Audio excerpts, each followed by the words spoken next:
Hello and welcome to the Far Starters YouTube channel where this group of fantastic people play various TTRPGs. This is a momentous occasion and this will be our very first session. For this particular campaign, I will be your humble game master. Maybe in the future, one of these lovely people will also be GMing, but for this one, I will be DMing. I am one of the R's in Farsiders. My name is Rexor, but you could just call me Rex. Everyone else does. I would like just go around and introduce the rest of our Farsiders. We'll start with from left to right. Fine, introduce yourself. Oh, hello. I am Blooming Funyun. I go by Funyun. I am the F in Farsiders.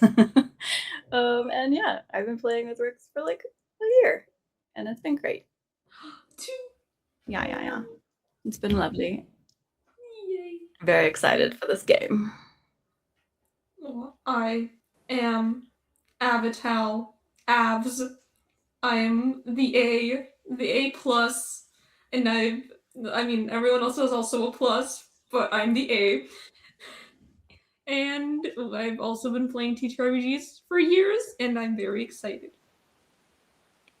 Finishing off the end of the acronym, I am Ren, the last of the R's in Farsiders. I have also been playing TTRPG for years. I actually started with Avatal like 6 years ago now, but I've been playing with Rex for also I think around or just under a year, however many months. It's escaping me. Yeah. I'm so It's ridiculously like excited for this. So just to give everyone watching a little insight into how this is going to work, we will be using Daggerheart as our system. This first session is going to be a little odd because it's going to be a blending of D&D and Daggerheart with a lot of the terms and terminology and even some of the ways that roles are going to be happening. This world that I created, Deliria, it's a homebrew world, and let's just say that most of the world is done in D&D. Is this particular campaign is in Daggerheart for particular reasons, and just first session is going to be a little blending of the two systems and worlds, and then after that we'll shoot off to only Daggerheart and terminology and the way everything is going to work. Um, Before we begin, I would like to thank everyone who is going to watch this in the present of 2026 or in the future, or maybe if you're a time traveler, you somehow got this and you're watching it in 1992. This is a passion project between me and this lovely group. So get your liquids, your snacks, and strap in for a tale of magic, uh, whimsy, and just a little bit of chaos. And let us get a little started. Let me play something. Alrighty.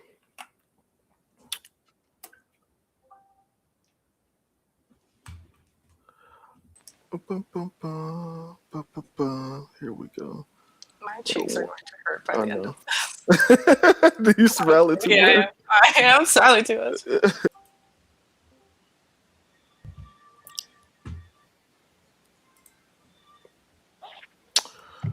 is great.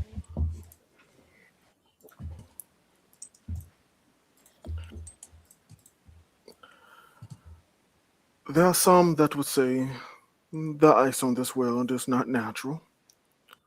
Well, natural is subjective because is magic not natural? Are the gods that shape this world not natural? This ice strikes the fear into the hearts of the mortals on this planet. A frigid terror has overtaken the entire populace for decades.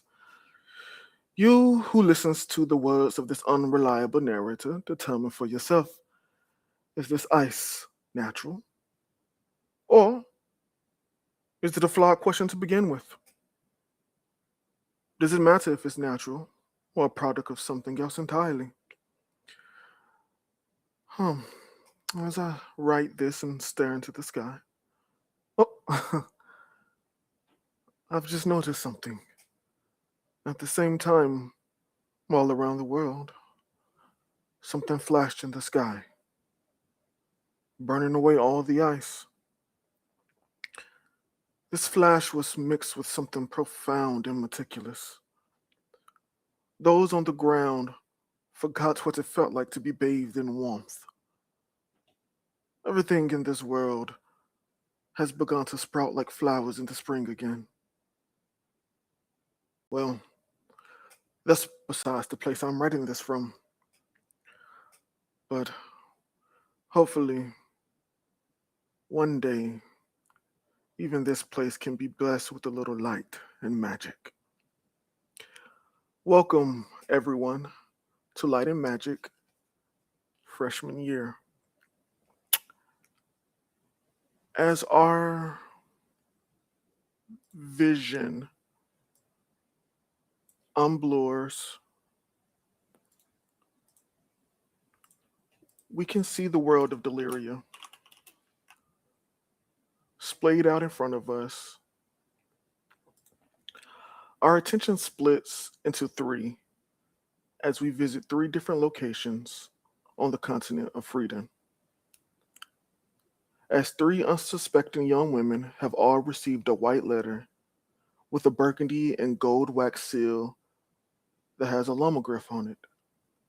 And a lomogryph is a unique creature that is parts llama, parts griffin, that flies in the air. Very beautiful, very elegant. At the same time, you three begin to read the contents of this letter. And as you open this letter, a voice magically projected begins to speak to you. Hello, my name is Amira Ravenshade. You have been contacted simply because you are special. There are few like you in this world, and that uniqueness gives you the qualification to embark on a journey of truth and discovery. Not much more can be given to you at this present time, but choose this path, and all your burning questions will be answered. To accept this invitation, just a drop of blood on this letter will do. If you do not accept, I understand, and I wish you the best of luck in your future endeavors. If you do accept, I look forward to seeing you very soon. And the message comes to an end, and we see the three women who do not yet know each other or what is happening in this moment all come to an understanding that this is the moment they've been waiting for their entire lives. In various ways, we see these individuals drop a little bit of blood on this letter. And as that happens, the letter shifts into this hue that looks like this white metal, and it straightens and tightens. And then it forms into a band, and it jumps out and latches itself onto your wrist. Then it displays a holographic map with a blinking red dot signaling where you must go. And then an automated voice spikes out and speaks from the band. This band shows you the location you will be received from. It also comes with 3 uses of the slumber spell for any obstacles you may encounter. Once you enter the radius of the location, a silent signal will be released and you will be received.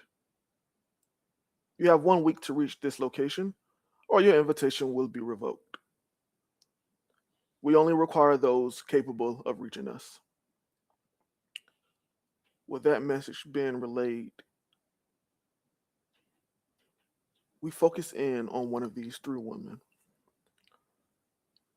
We focus in on an end that is overlooking the ocean some 20,000 feet off the ground on a spire. We are on the Sumi Spire, one of the 7 cloud spires in the Gaston shoreline. There we see someone who was prompted by discovery. Abs, would you please tell us your character's name, what you look like, and your thoughts as you just received 2 messages? And more importantly, what are you doing? Alright. My character's name is Anlani. She has sandy, light brown skin with really pretty golden freckles and dark tealish wavy hair. She is tall for a human looking person,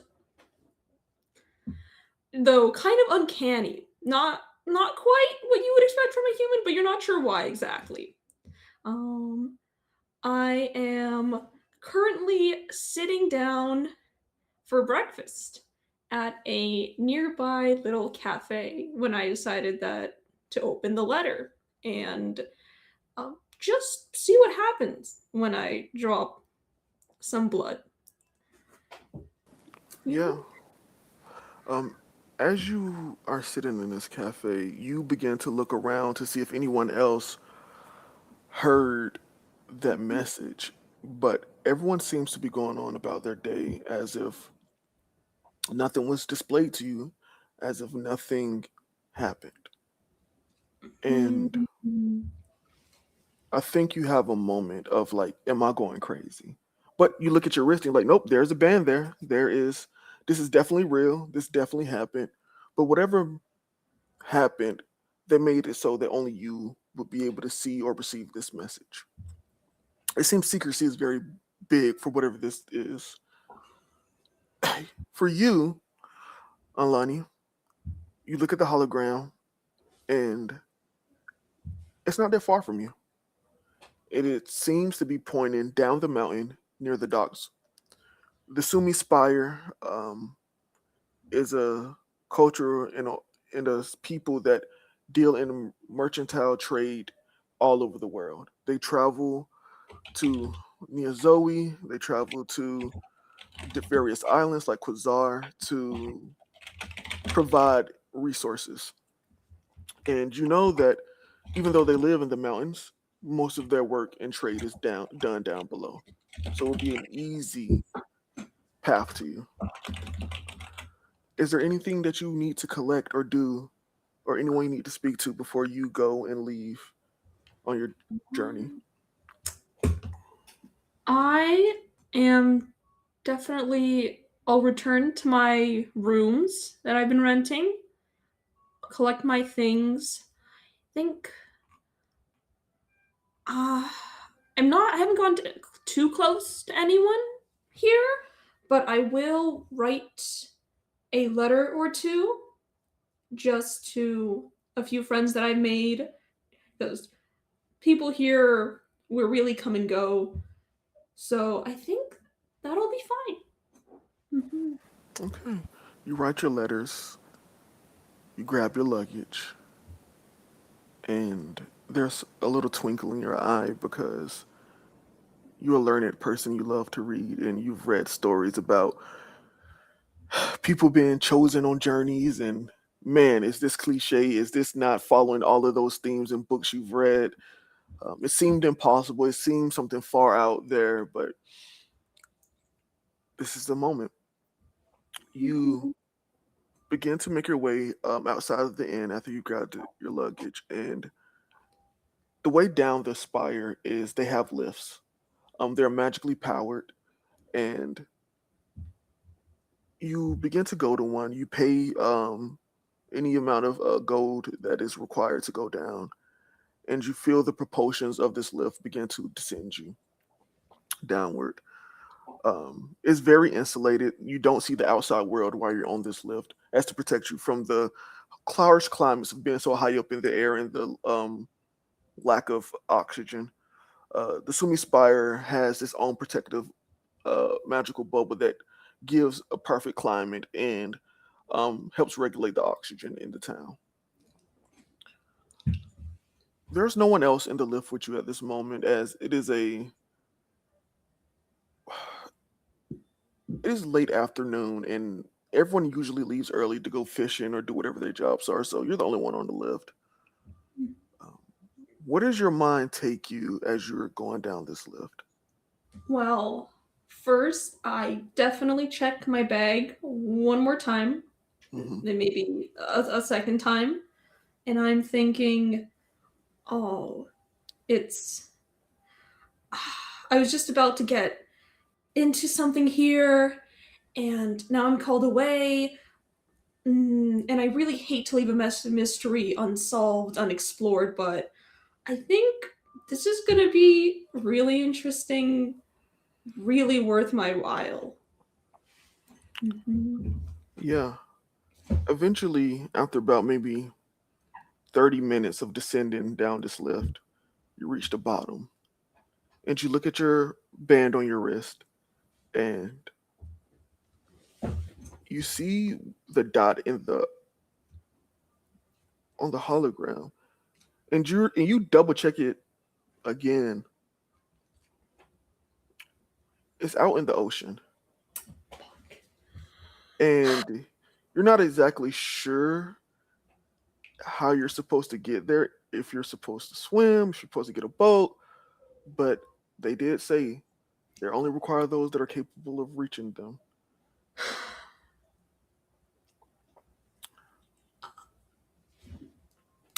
Yeah, the boat's the only option. I don't think I can swim that distance.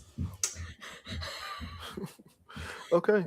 Um, you quickly stumble upon someone at the docks. Well, let me ask you this: what kind of boat are you looking for? Are you looking for something that just is for fishing? Or are you looking for something bigger? What are you trying to I'm transcribe?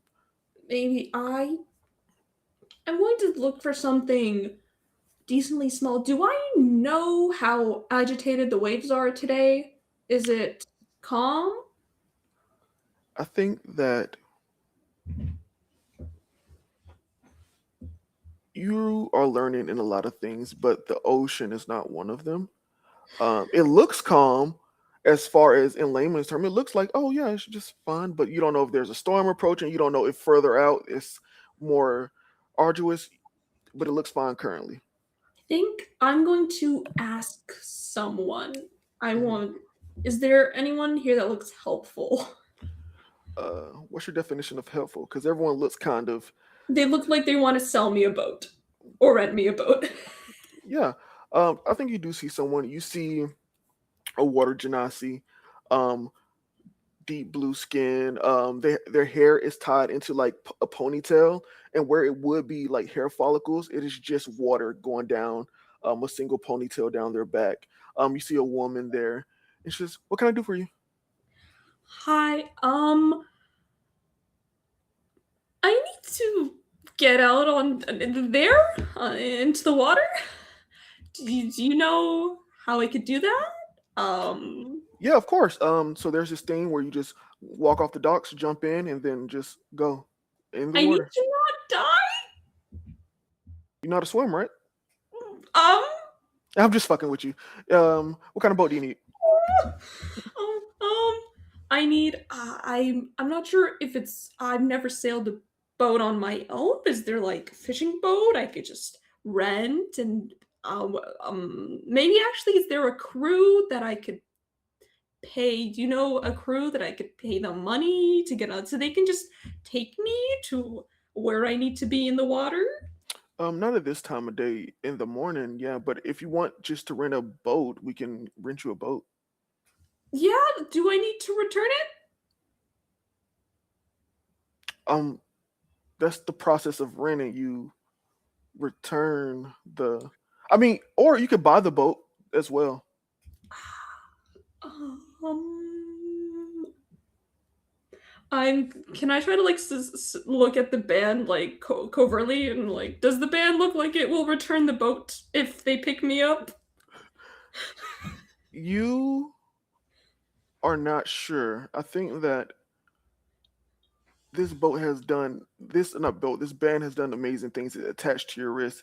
It spoke to you. It's showing you a map holographically, whatever that means, because you've never even heard the term, but it's just what it is.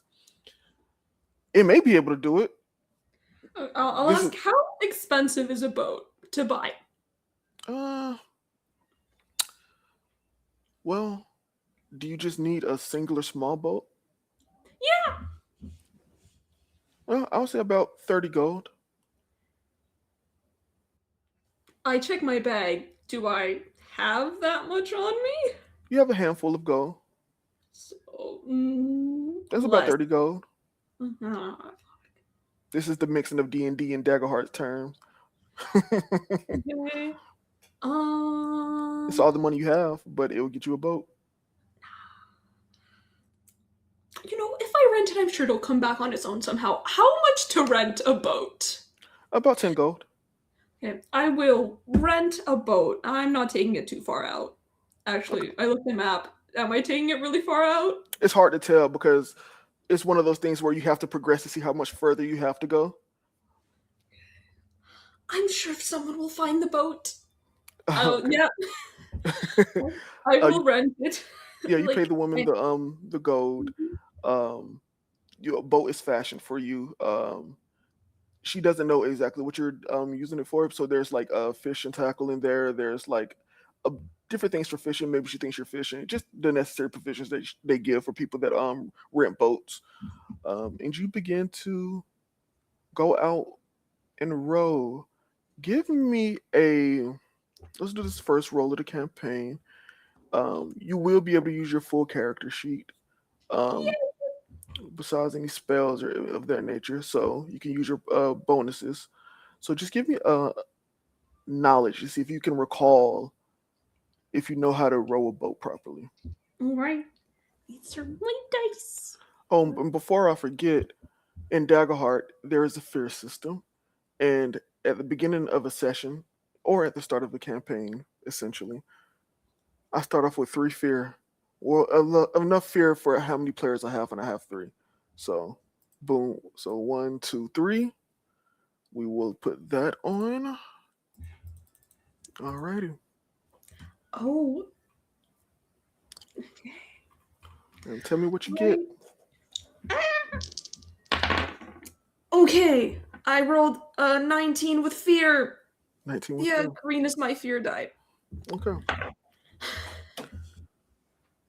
I think you definitely know how to row a boat. You've practiced a couple of times. You're from an island where they do that fairly frequently. And as you are rowing, it takes a while. And I think that as you're rowing, you feel a presence under the water, and then it takes one of the paddles as you are rowing forward. And now you have one paddle as you are rowing forward. And it's been about 30 minutes until that happened. So the boat is like kind of moving in a circle instead of going forward. So now you're just stuck in the middle of the ocean. Is there an And extra paddle? you look, and there isn't one. And you're about, maybe, if you had to gauge, about another 5 or 10 minutes from the dot. But you can't proceed forward without an additional paddle. So how are you getting there? Hmm.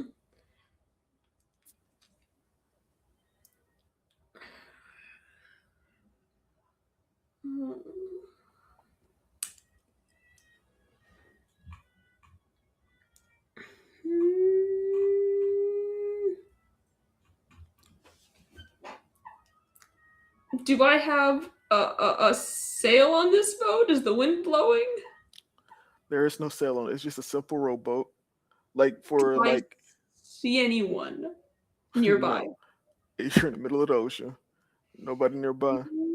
Hmm. Does the water look very dangerous? No, looks clear, looks nice. But something grabbed the paddle. Yeah, something grabbed the paddle. It could have been playful. You don't know. It could have been dangerous, but nothing has. You've been like deciding and deliberating for about 3 or 5 minutes now, and nothing else has happened. Hmm. Do I have anything vaguely paddle shaped? Your suitcase. Hmm.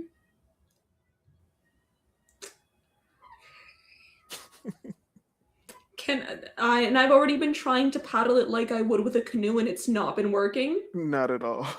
Okay. I don't want to swim. I guess how is the boat pretty small? It's pretty small, yeah. Like This is like kayak size or bigger? Bigger than a kayak, probably. a, a little bigger, just a little bit though. I will take off my shoes.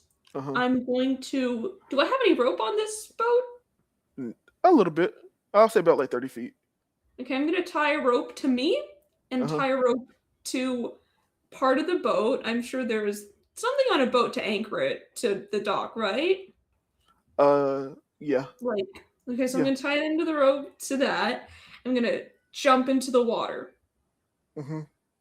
I'm going to try to push the boat in the direction while swimming. Okay.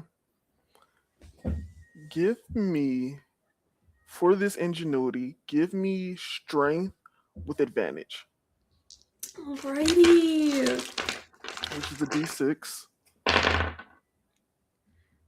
Okay. That is 17 with hope.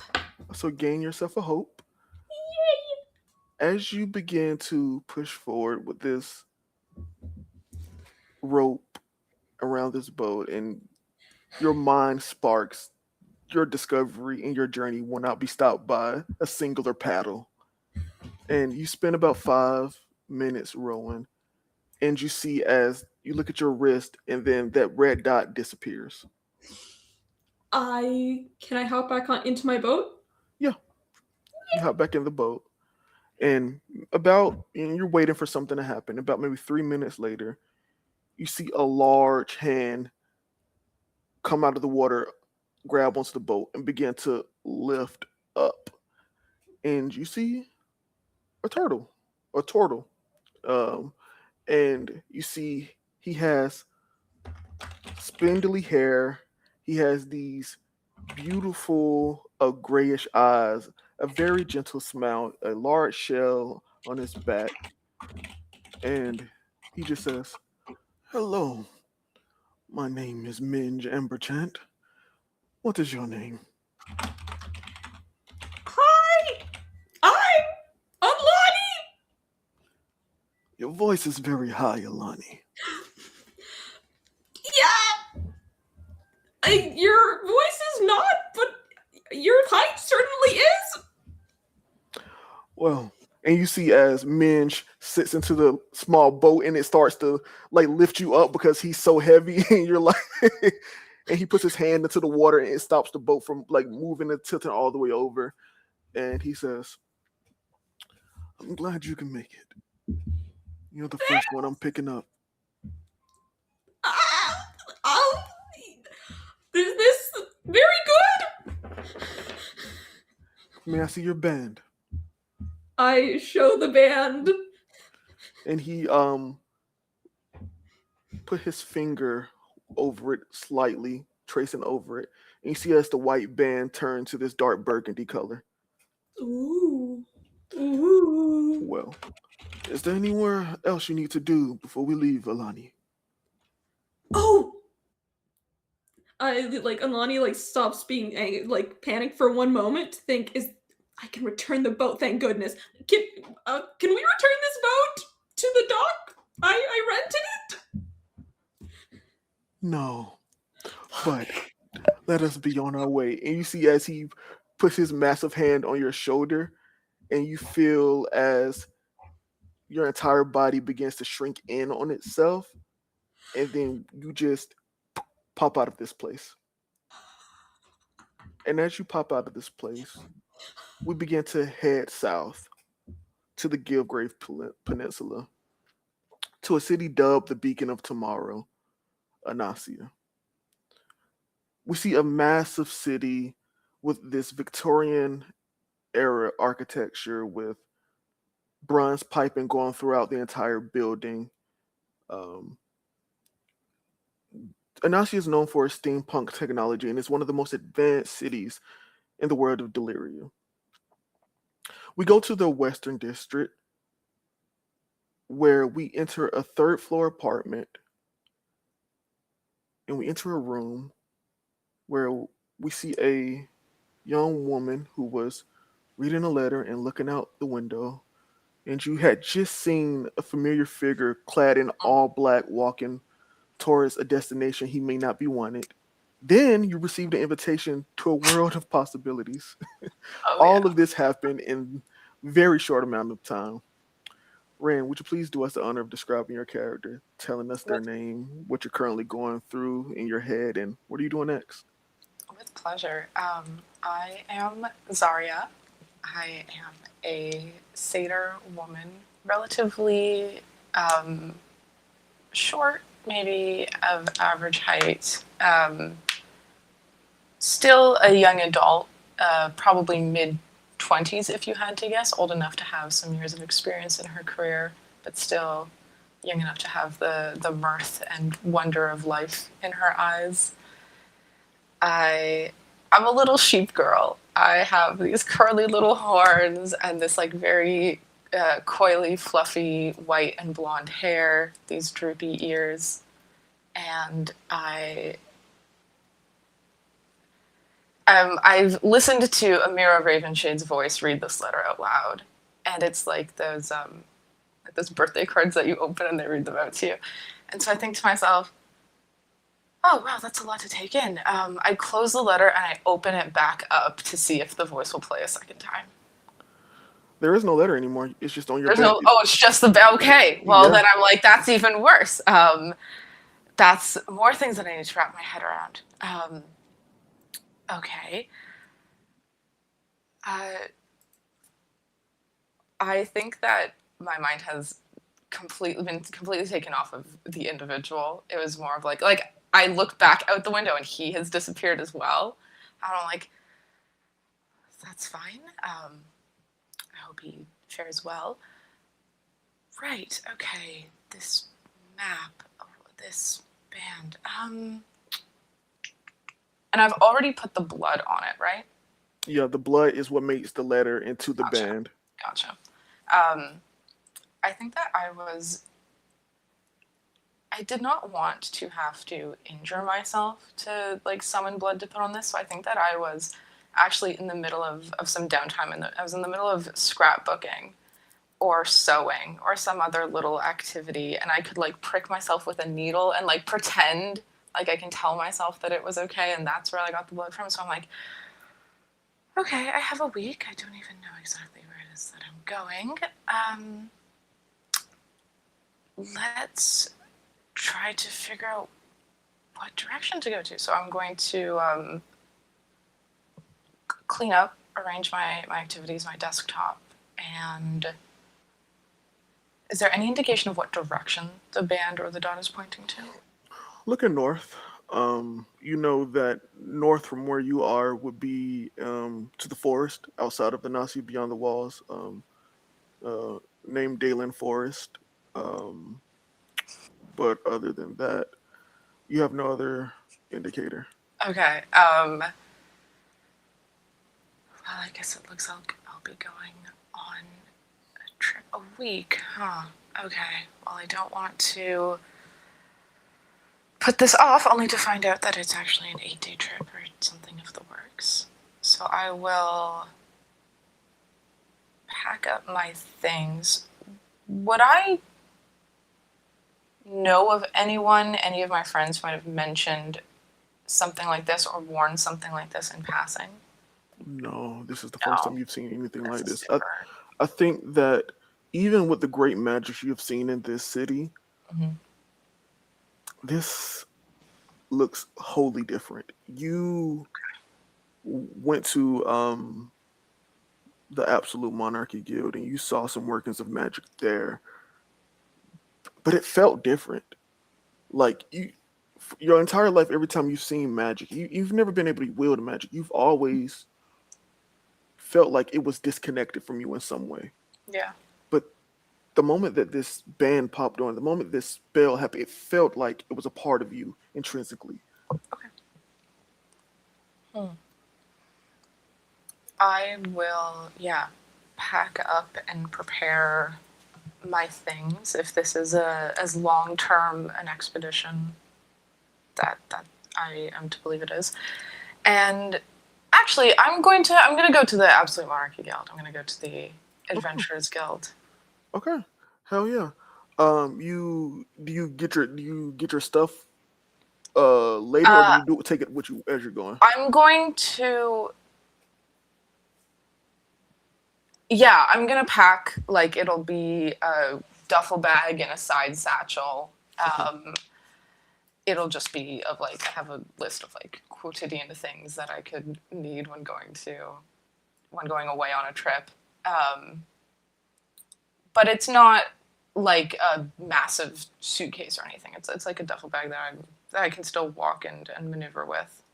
Okay. Yeah. So you begin to make your way to the Absolute Monarchy See how Guild, quickly this can happen. and it's odd.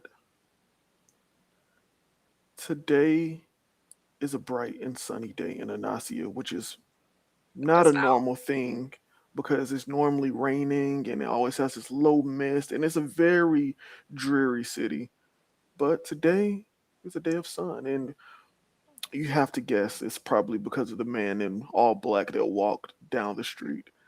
Um, and as you begin to leave your apartment, you enter into the 1 mile radius where it is always perpetually snowing in Anasia. Um, that man made it that way.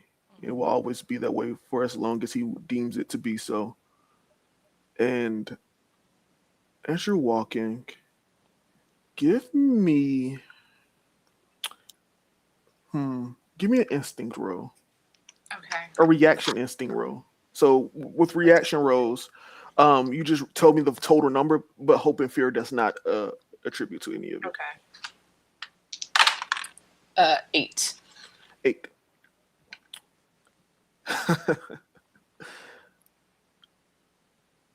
That's good enough because this person is being. You see someone that is not prepared for the cold weather, as in they didn't know it snowed in this part of the city, Mm. and you see a small, like, African tabaxi cat in black leathers, So. um, who is not prepared for this and is trekking through the snow, and you see him shivering. And as you're walking, you blink, and then he's just gone. And you're like, huh? Weird. And so you just keep walking. And it takes you a little while to get to the guild. Um, but eventually you see the Absolute Monarchy Guild. And outside the guild is a long line. Damn. I was not expecting there to be a long lineup. And I think that you would know that today is exam day for all new applicants that want to join the guild. Okay. I'm just going to head to the back of the line and, like, reach up and tap the shoulder of the person in front of me and go, I'm so sorry to have to inquire. What is the lineup for? Is this for all the new adventurers to be? Yeah. You why else would you come to the guild today? Once a year? It's time? Oh, I'm a civilian, so to speak. I was looking to place a commission. Oh, I So, don't think you are have they to wait doing in that? line then. Okay. I didn't want to appear rude to everyone else by just Oh, carrying on in. I'm not gonna lie to you. I have no idea. I'm just talking on my ass. I don't know if you actually have to wait in line or not, but I'm pretty sure they were much rather people that submit commissions to be up front than in the back. So You know what? Let's find out. Good luck with your exam. good luck with your commission. Thank you. I'm going to head up to the entrance. I don't know if there's like an adventurers only door and then like an everyone else enter here kind of thing, or if No, it's all it's just okay. one door, and Sure. people are like People are clamoring to get in. yeah. I think that give me presence to see if you could just like kind of talk your way to like get into line. Do I get to use my advantage for persuading people on this? Let me You find got out. advantage for that? Hell yeah. I do. I have advantage on rolls to command or persuade. Hell yeah, I'll allow it. Thank you. Okay. That is. And I add the d6, the number Mm-hmm. on the. Oh, Jesus Christ. 15 with hope. 15 with hope. Yeah. Oh, plus my 1 from presence, so 16 with hope. 16 with hope. You begin to speak to people. You let them know that you're just trying to submit a commission, and you go through the door, and you see that as soon as you go through the door, the line splits into 3. One going to each receptionist desk as they're applying to go into the guild. What are you doing? Are there any receptionists that are available right now? No, all of them are taking in these requests. I'm just going to go to the least friendly, actually, and the most productive looking receptionist. Yeah. Okay. The one who isn't making oh, good luck small talk with the adventurers to be. The one who's there to get people in and out. Yeah. Let me pull up their name really quick. Sure. Okay. Here. You see the one all the way on the left. It's making quick work. No, I lied. The one all the way on the right is making quick work. You see a man there, human male. He has short black hair. He has green eyes. He has olive skin. He has a couple of freckles on the face, not a lot. He has the guild uniform, and on a name tag it says Frederick. You wait for a little bit, and then you kind of slot in before someone else goes. Slipping in between when there's a little bit of an awkward pause of someone going up in line. And it's hi, I'm so sorry to get in. I am not here for the exam. I would like to place a commission. Frederick, I was just told that I should proceed ahead. Yeah, we don't usually get commissions on exam day. Sure. Sure. I'm sorry. Well, just because it's exam day doesn't mean that there isn't anything else happening in the city. Yeah, but usually everyone in the city is kind of informed, do your commissions the day before or the day after. It's kind of it's fine. I'm sorry. I just wasn't prepared to do one today. Give me a second, and you see he gets up and walks away, and you see everyone, groaning in the background. He gets up. He comes back with a tablet. It is like a metal tablet, and he puts it down. There's a glass window, and he slides it underneath the glass and says, "Okay, fill out the request. Sure. And we'll determine, once you give it back to me, we'll determine the price, and we'll gauge how much we're charging for it." Okay, sure. Yeah, I'll take the tablet and I'll step out of the line so that he can keep seeing people. And I would like to either have an escort or someone help accompany me up through the forest or up north out of Venacia. Okay, yeah. You submit the request. You have to wait to get back in line. Give it to Frederick. Fine. Yeah. And you sit down waiting. You know that request for the guild is there's usually a queue because there's a lot of missions being submitted. So you don't know if it's going to take a couple of days or what.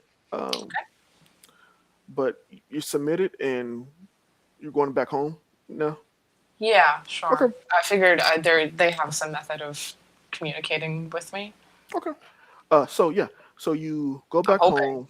Yeah, you go back home and you kind of continue through your day. And I would say about 8 hours later. Okay. You hear a knock at the door. I will look in through the peephole and open the door. Yeah, you open the door and you see Good evening. A woman that is not the tallest in the world, but Sure. she's medium height. Okay. She's more like 5'7", 5'8". You know this woman. She has short red hair, amber, fiery eyes, freckles across the face. Sweet. and she says, "Oh hi, why didn't you just you have the pendant I gave you if you wanted to submit a request to the guild?" I wasn't sure um, who would respond to that call. I'm sorry, there were a lot of factors. I just figured it would be the most polite to go about it the proper way. Yeah, it's it's rare that I take missions, but you did me a favor, so I will take care of this mission myself. Okay, thank you. D- I appreciate that. I hope this isn't taking too much time out of your. Were you briefed on the commission? If it's not taking too much time out of your schedule? Yeah, I read it. Okay, so you know how I too am uncertain about just exactly how far north we're going? Adventure. You're never really sure. Right, okay. Yeah, adventure. I'm like trying to pump myself up. Hmm. Um, so we're going now. Yeah. Do you want to wait? No. Okay. Uh, You see, this woman has these long flowing robes that are currently in a like autumn color. She has a white shirt and with flowering of the same autumn color and like flower patterns going all down it. Um, on her side, she has a bag that's strapped across her shoulder, like and resting on the side, and it has like this weird demonic face on it.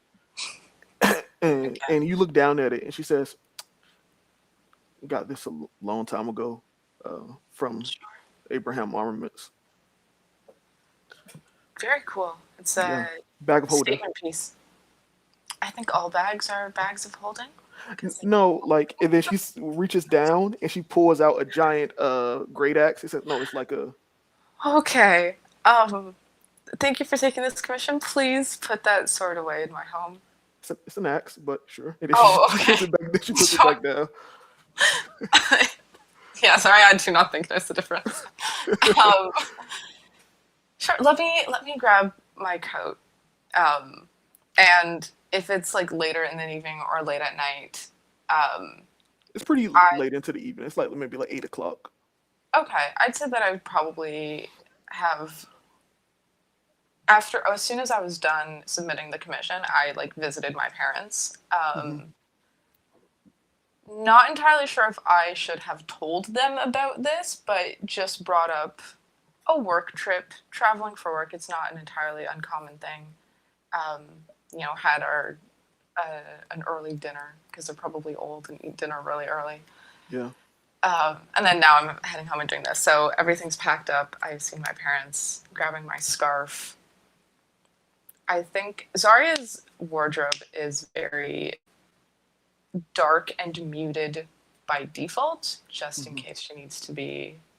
She doesn't want to like not have run out of laundry and show up wearing bright peppy colors and be completely out of the blue. So and a lot of the waterproof or winterized clothing is going to be in dark blues or different charcoaly grays. So it's not entirely black, but very muted. As I'll tug my thick scarf up, pull on some gloves. I have like the snow tire equivalent of horseshoes that I put Yeah. on my little cloven sheep hooves. Okay. You look like you'll be warm and ready to go north. Yeah. She says, "Yeah, I don't really get cold, so What a life to live. yeah, it has been a life." And you guys begin to leave, um, and you guys begin to head towards the northern gates of Anasia. I think that you know that it is impossible to leave the city without proper documentation and or like an escort from a guild. Not necessarily, it doesn't necessarily have to be the absolute monarchy guild, but at least a guild in the city has to be Right. paying, or you got to be a merchant with proper like verifications. Like people just can't enter and leave the city as they please. But the vice guild leader of the Absolute Monarchy Guild can just walk through the gate as she pleases. And you guys make it to the gate.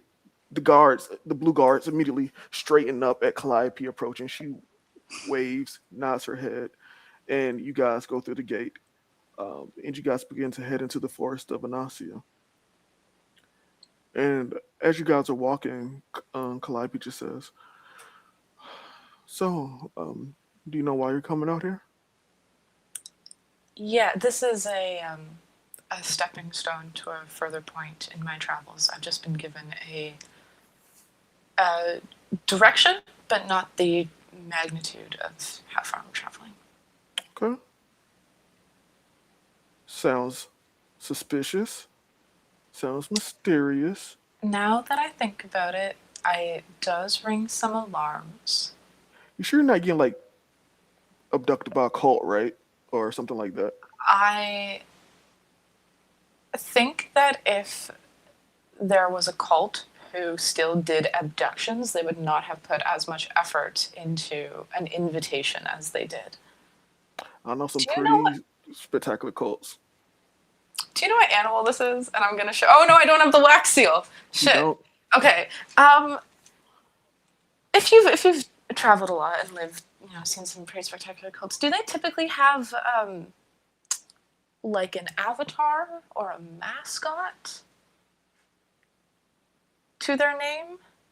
I think that's like kind of the introductory to creating a cult. You have to have like something to worship or like, signify. So I think an avatar mascot is pretty normal. Okay, and people regularly worship a if a horse and a sheep had a love child and it also had eagle wings, That sounds like a exactly, griffin, like from mythology, but like yeah, it was yeah, also a yeah. That horse. sounds exactly like something that they would worship. Okay. But hey, it's adventure. If I do get abducted, Hmm. would the little teardrop pendant extend to saving my life? Or would I have to submit a commission tablet for that too? Technically, you would have to submit another tablet, Okay. but how about this?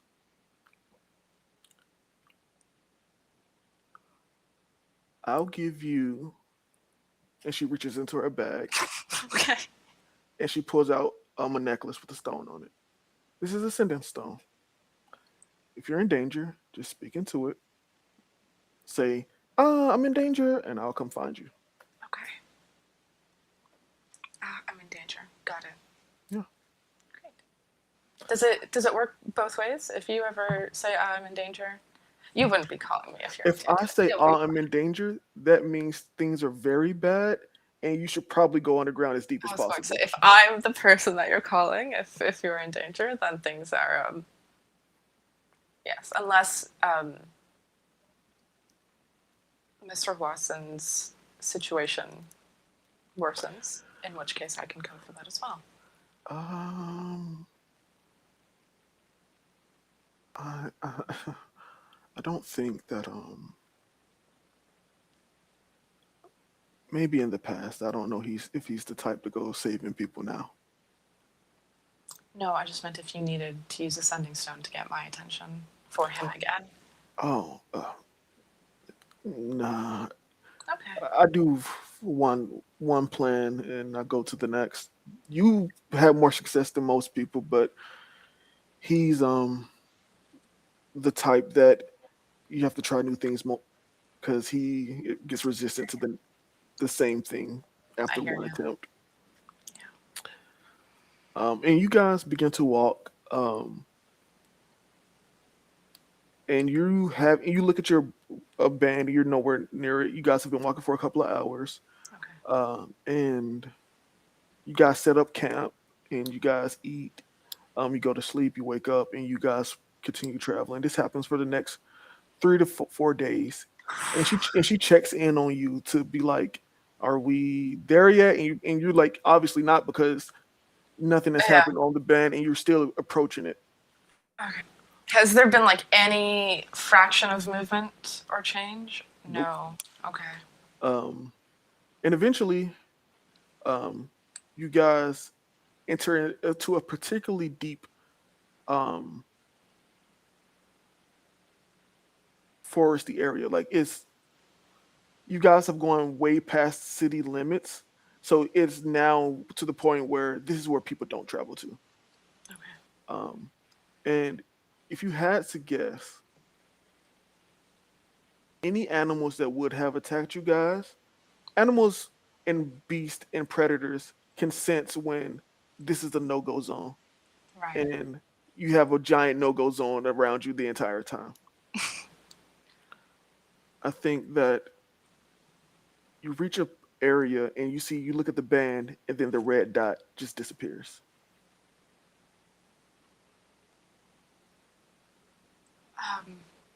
Calliope, Yep.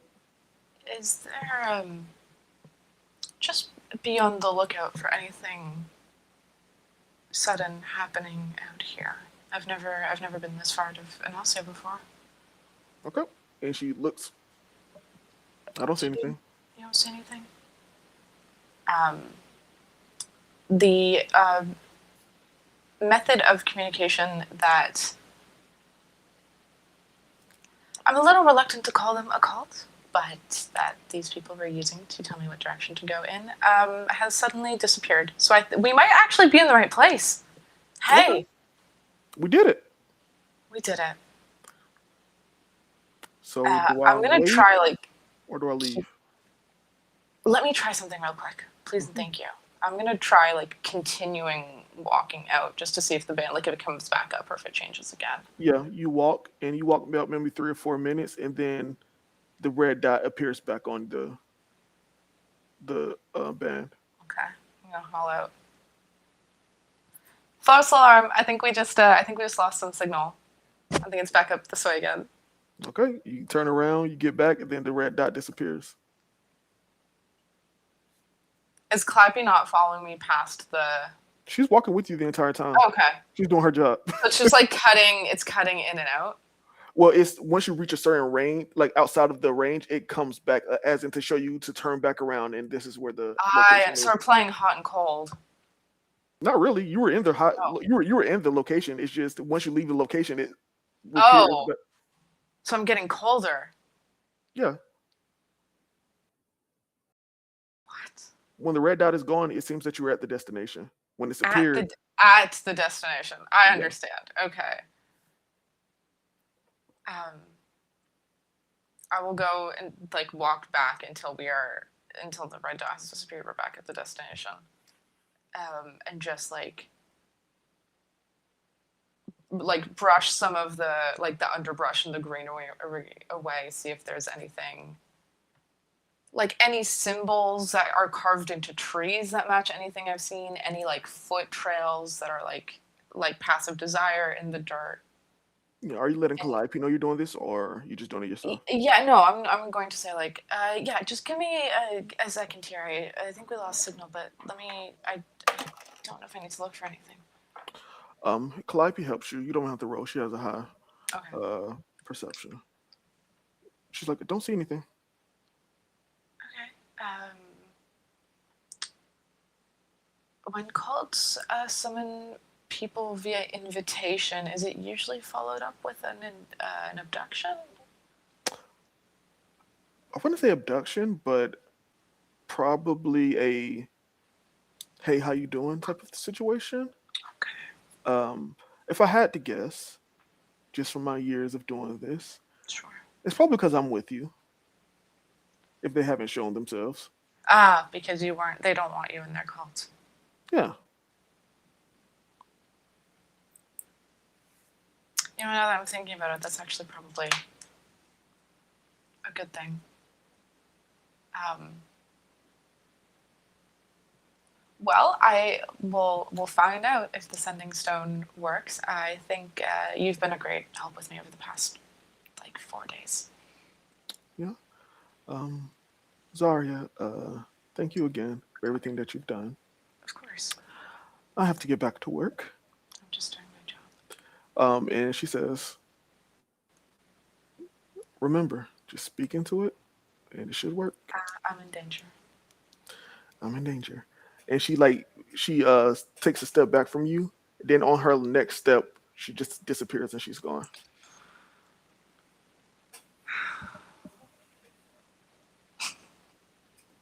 And I you're out don't here. know if Mhm. her teleportation would phase me and would surprise me, but her specifically doing this does not at this point. Yeah. I'm like, okay, yeah, I figured she'd do that. I'm like, we couldn't have done that from the first day out here. Yeah, Uh, I'm just gonna and like kick a shrub and see if like there's anything around, like a take swarm a of insects shrub. flies out or whatever. Yeah, a little frog, and it just hops off. I'm so sorry. No, I'm so sorry. Go back. um, I think that as you are sitting here, you wait for like maybe 5 minutes, Sure. hoping for something to happen, and then you hear a voice speak out to you. Hey, oh, So that's not a hey, how's it going? But I think that's close enough. Hi, hello. over here, and you see a head pop through the tree branches and the leaves, and you see you've never seen a creature look like this. It's a monkey man. It's he has these big eyes. He has fur on his face. He has a wide smile. He's hanging from his tail from the branch of the tree.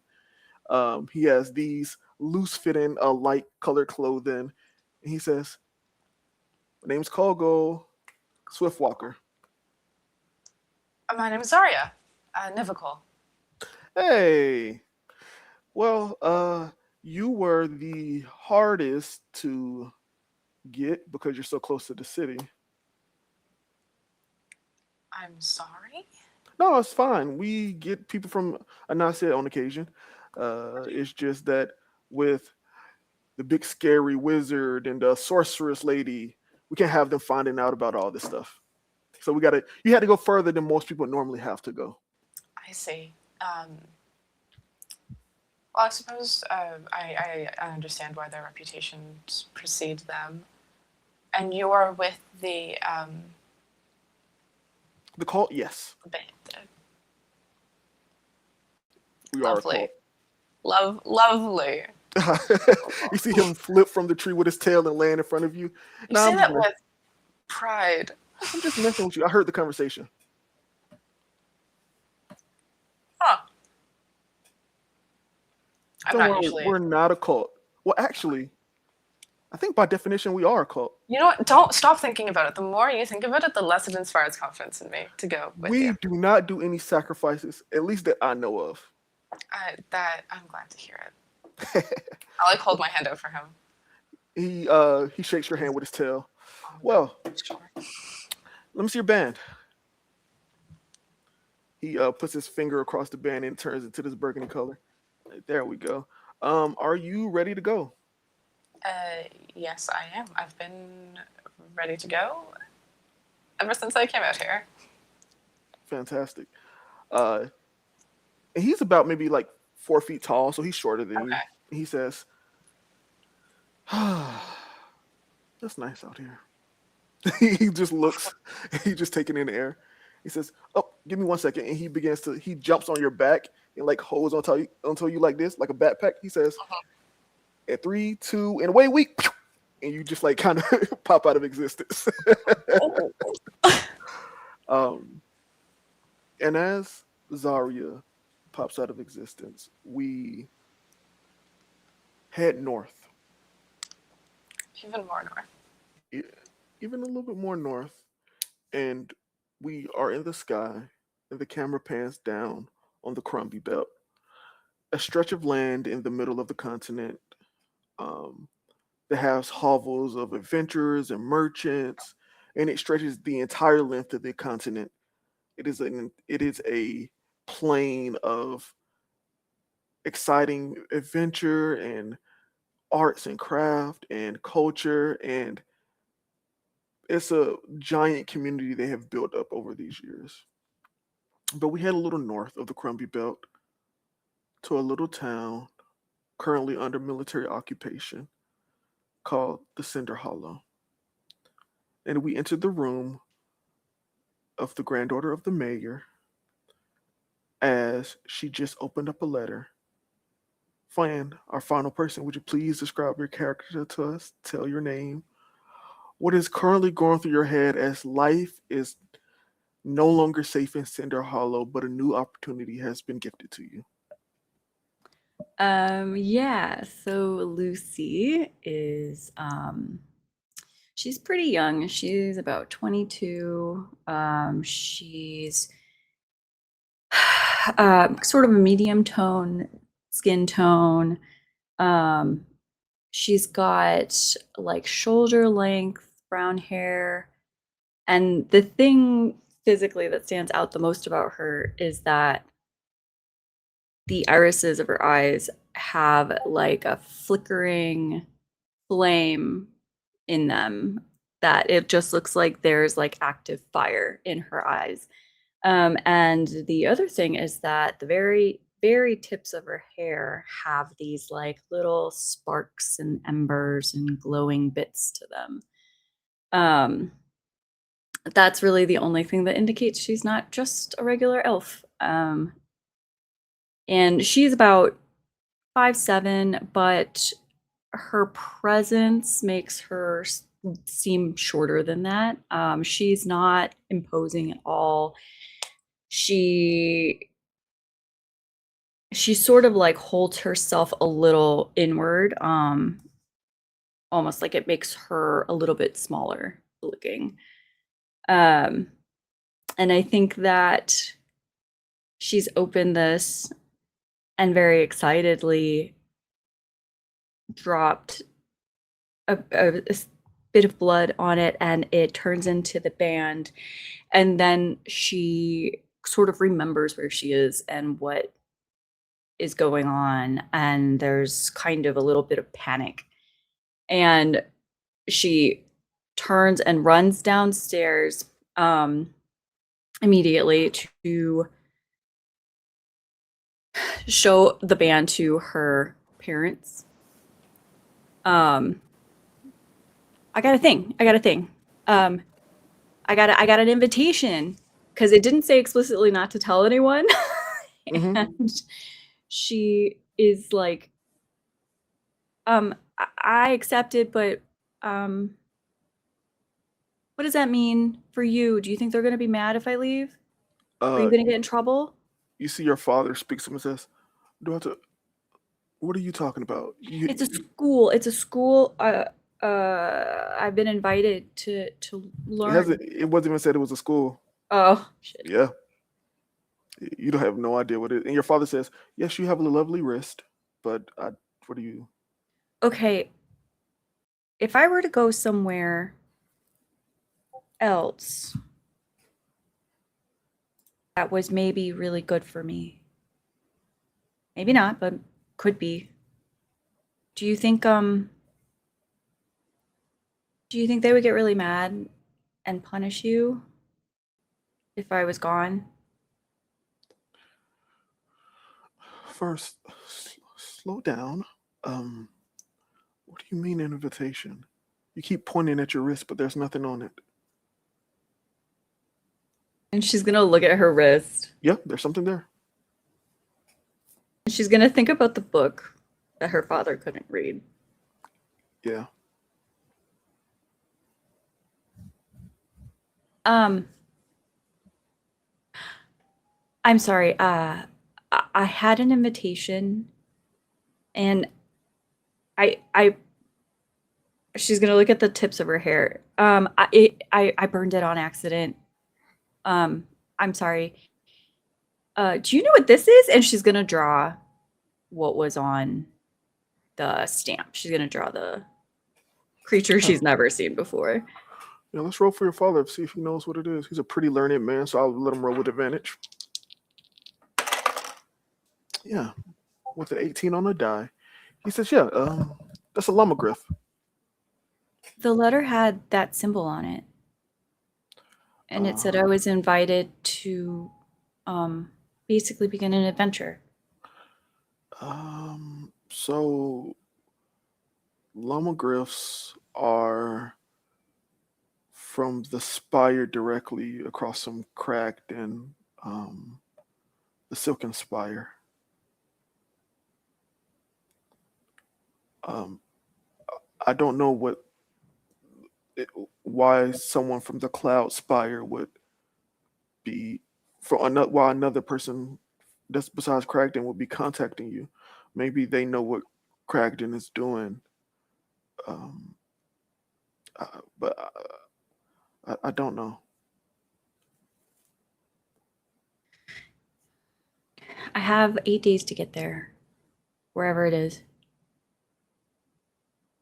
I think I should go, but I don't want to do anything that will put you in danger.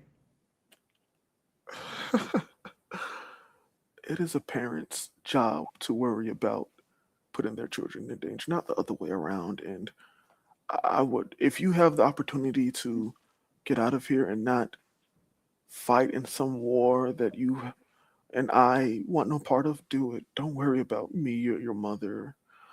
We will figure it out. But I think that they don't look at me as important enough to be a part of this war. I'm not a fire genasi like you or your mother or your grandfather. I'm So barely even a fire genasi. I'm only half.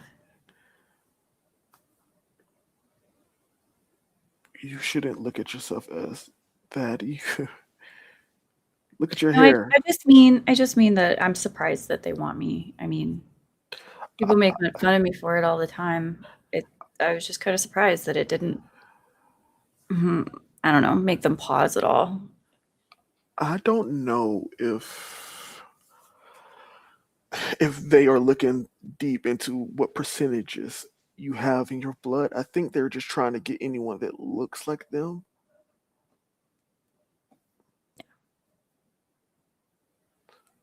So I'll say this. What do you need from me? Um, I don't know how to get there. There was a map. She's looking at her wrist. There was a It, map in the invitation, but I and kind of remember it, yeah, but you I don't know. see, Should if you I? look at your wrist, you see to the east is where the light is blinking. Okay. Should I? Should I get a horse, or should I hire a carriage? I think that they're not allowing anyone to leave the city.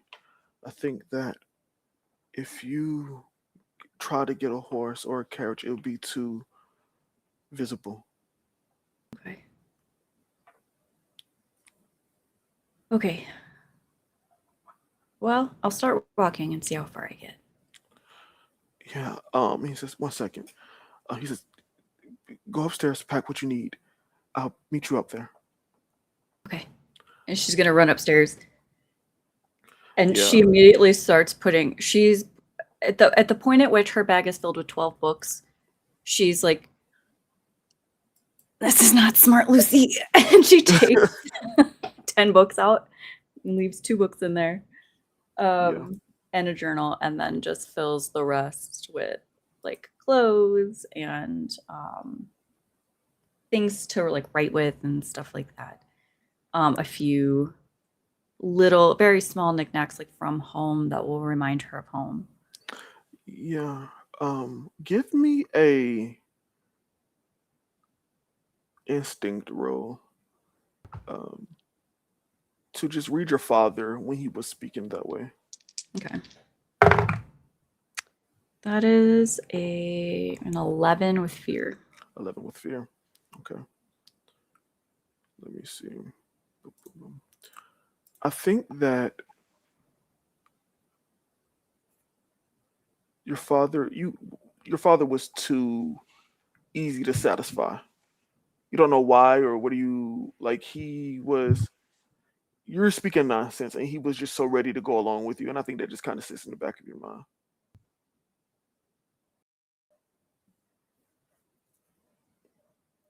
Eventually he makes his way upstairs, and he says, "Okay, here is," and he puts about 60 gold in your hand. That's two handfuls.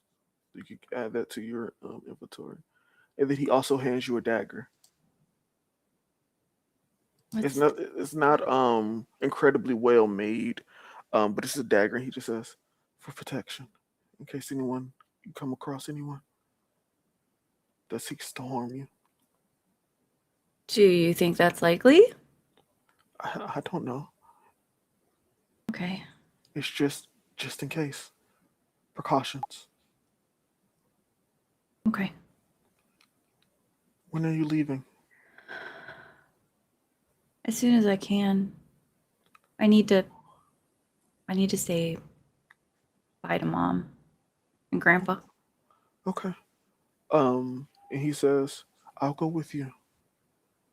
And I think I have a plan to get you out. Okay.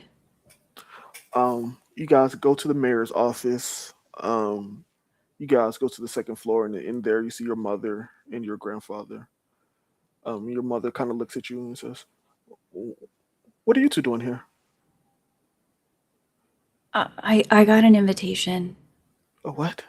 An And then invitation. you see your dad put his hand up to you. He says, "We're getting her out of the city."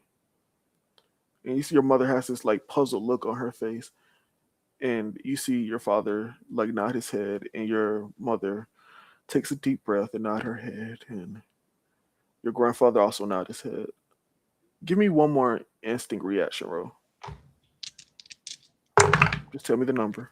That is 18. 18. Looking at everyone in this room and them all nodding in unison, you get the sense that your reason your father was so willing to go this plan is that they were planning on getting you out of the city in the first place. But so this is just speeding up their timeline. Um, and your father says, "Okay, um, I have a plan. Ish should work." Um, and you see your mom walks up to you, give you a big hug, kiss you on the cheek, and says, "Just be safe. Hopefully soon you can return, and all these men will be gone." She kisses you on the cheek one more time and lets go. Your grandfather kind of just like he's kind of old, so he just gives you a nod. He doesn't really want to get up. She's gonna Um, go over and hug him. he just yes. And you see your father kind of rubs you on your head and says, "Okay, kiddo, let's go." as, And as as they're like leaving the room, she's gonna turn around and look at her mother. What are you gonna tell them if they ask about me? the wind whisked you away.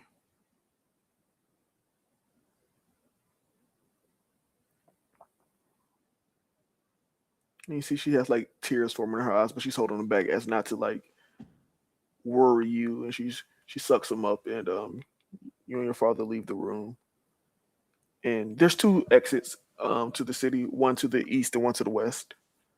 Um, your father says, "If you need to go east, go towards the eastern gate now. Don't stop walking. Hide if you need to, but just keep walking." Okay. And you She's guys, gonna hug him very hard, just yeah, in case they don't get a chance, like as she has to run. he hugs you very, very hard. Doesn't let go for like 2 to 3 minutes. He kisses you on the forehead. He says, "I love you." I love you. And you guys separate as you begin to go to the east. He goes to the west. And about maybe 5 minutes into your walking, you see a large plume of smoke, and then you hear like fireworks going off. Pew! And it's like this huge scene been made in the city, and you see like other small explosions begin to like not to do damage, but to like cause distraction happening in the various parts of the western side of the city. And how are you making it? Are you just walking, hiding? Like, how are you doing this? She's going to walk. I think she's walking slightly off the road so that she can duck into whatever space or behind whatever she can if she has to. But she is making her way towards the eastern gate. Okay, give me a finesse roll. Yes. 15 with hope. 15 with hope. Get your hope. You are sticking to the shadows, moving stealthily. You have your hair in just the right position so the lights don't, from the flames of your hair, give off too much of visibility. Yeah, she's tucked it into the bun that she uses when she's in the library. Yeah, and you begin to move through the alleyways. And I'm going to spend a fear. And as you get maybe 2 minutes from the gate, you feel a large hand on your shoulder, and you can't move forward.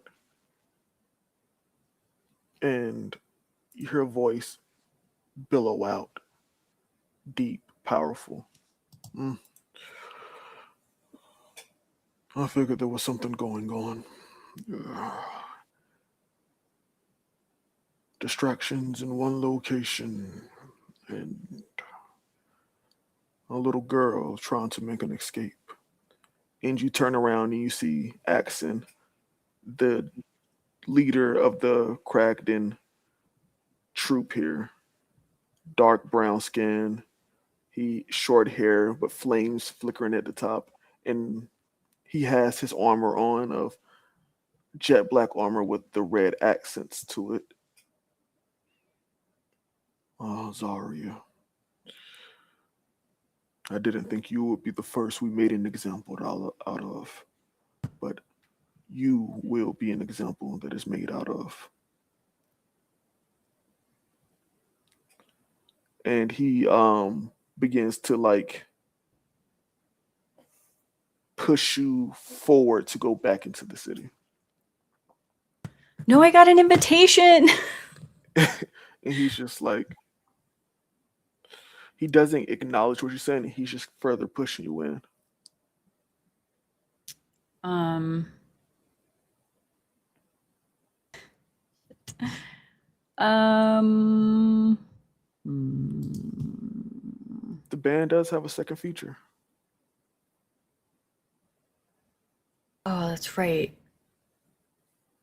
She's gonna use it, or she's gonna try to. Yeah, how do She's gonna you use Slimmer. how do you use it? I think she doesn't know how it works. Mm, And she's never cast a spell before, and she doesn't see anything on the band that like physically would indicate to her like how she's supposed to do that. So she's just like feeling around it, and she's like, come on, you stupid thing. I just need him to sleep." And she's like whispering. And as And you she just like whisper, is like a force of will, like yeah, panic will. and as you say, "I just need you to sleep," you hear a voice emanate from the the the band, and it says, "One use of slumber down," and he doesn't hear this, and you just see a small heart of purple and black pop out of the band, and it hits him in the forehead. And anytime any Daggerheart magic is cast on somebody that doesn't have any resistance, they roll a disadvantage naturally. With a 7 on the die, you see as his large gauntleted hand on your shoulder loosens, and then he just fall backwards on his head, and he's out cold. so sorry. She's gonna like roll him onto his side. Yeah. And she's gonna be like, she like moves his weapon over to the side and she's like, so sorry, sleep well. And she's gonna like Yeah. move very quickly towards the gate. Yeah. And you see that anyone that would have been at the gate is now trying to put out any small fires and stuff inside the city for the fireworks. You make it through the gate and you're into the Crumbie Belt, a large plain area, far as the eye can see, and you just keep running. Um, you run for about maybe an hour before you have to truly catch your breath. Like, holy shit, I do not do this often. Your lungs are on fire. You can feel your throat like scratchy from how dry it is.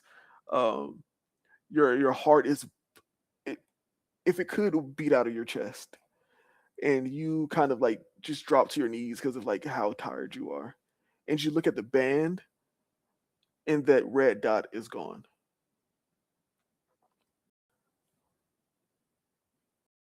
She's gonna go back the way she was coming and like keep an eye on it.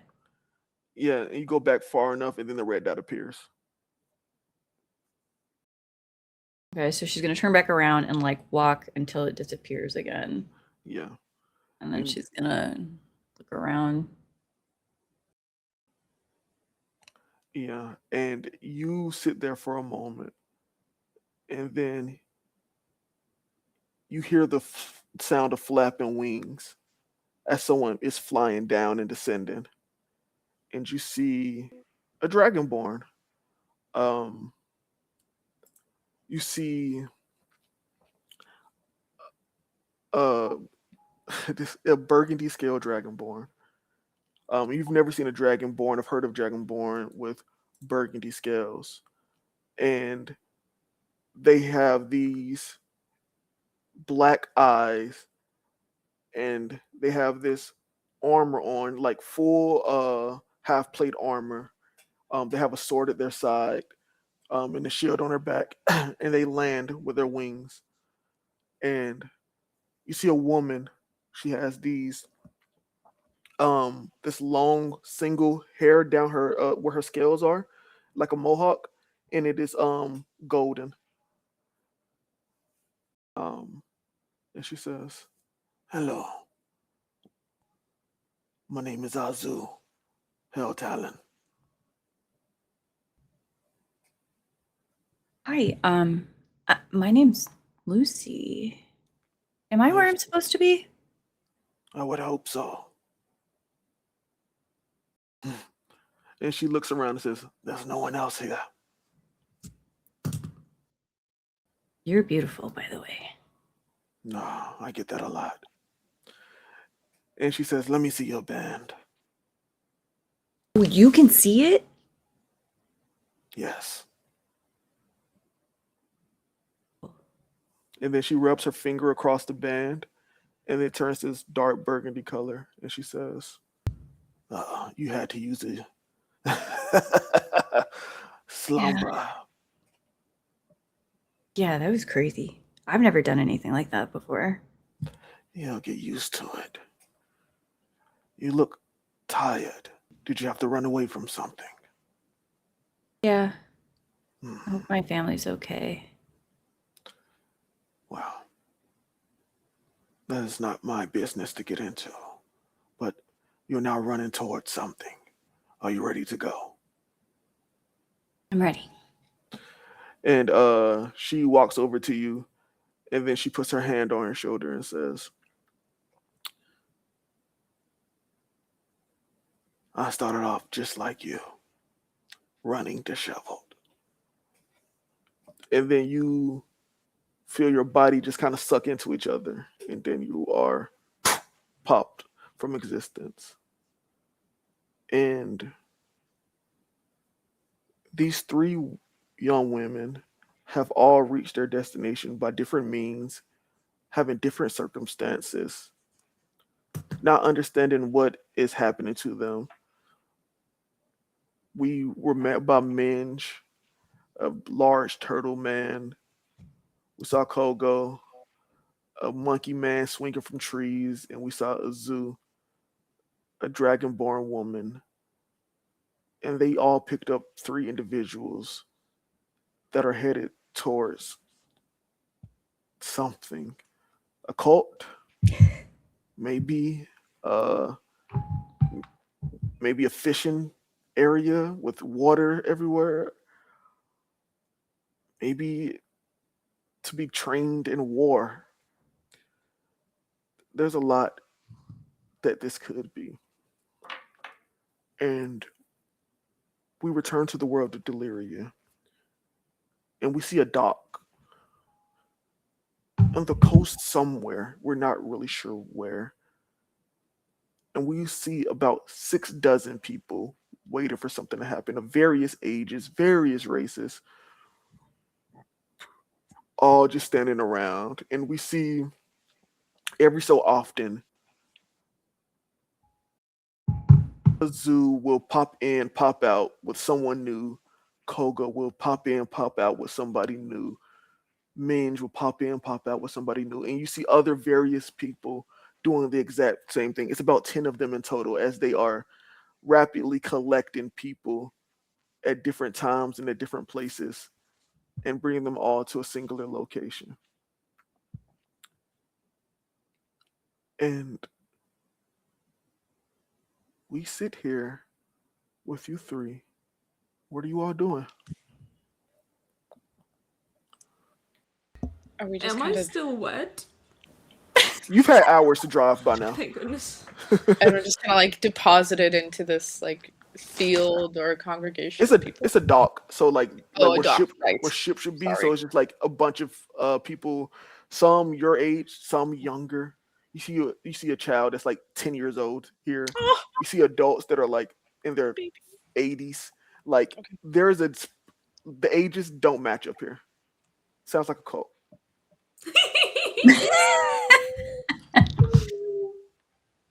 I think Lucy is just taking it all in, like eyes are wider than they've ever been.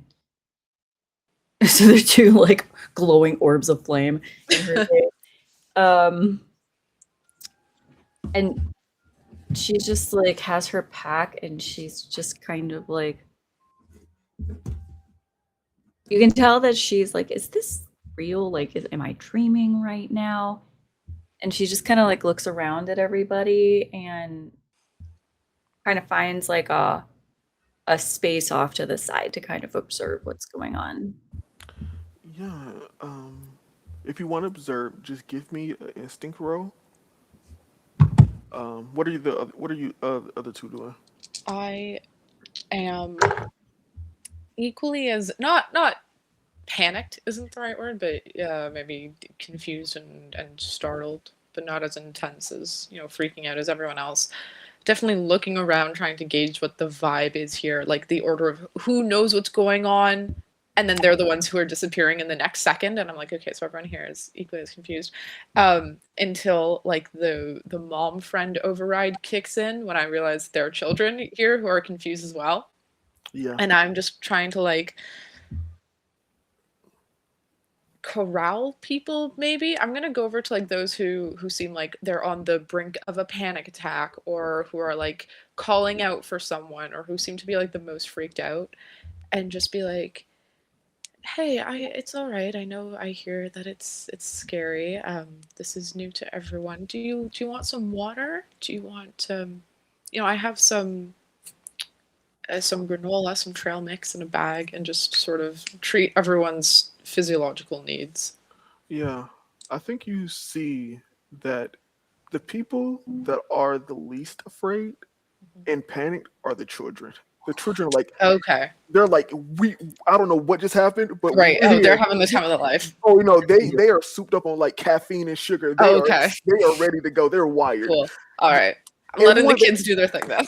everyone that has an idea that death is actually a real possibility in life, everyone else is panicked because I they hear you. don't know what's going on. But the kids, they're like they're on top of the world. Nothing can hurt them.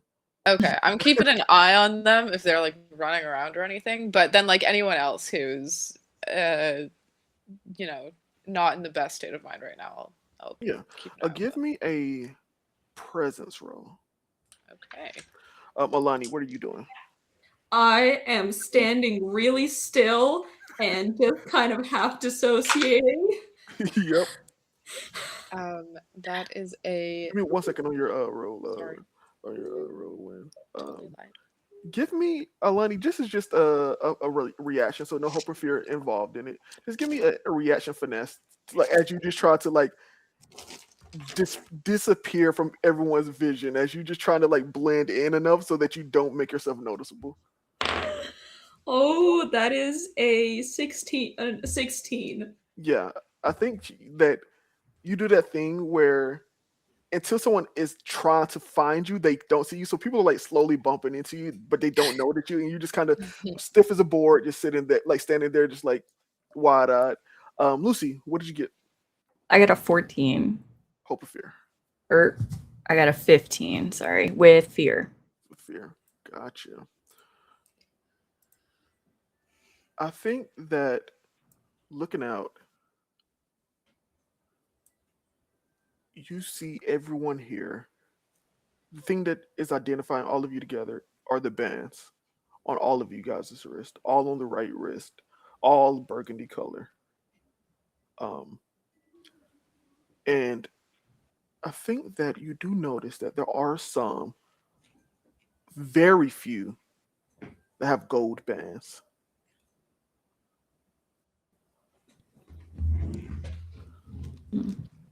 And what did you get, Zaria? I have two questions. What's up?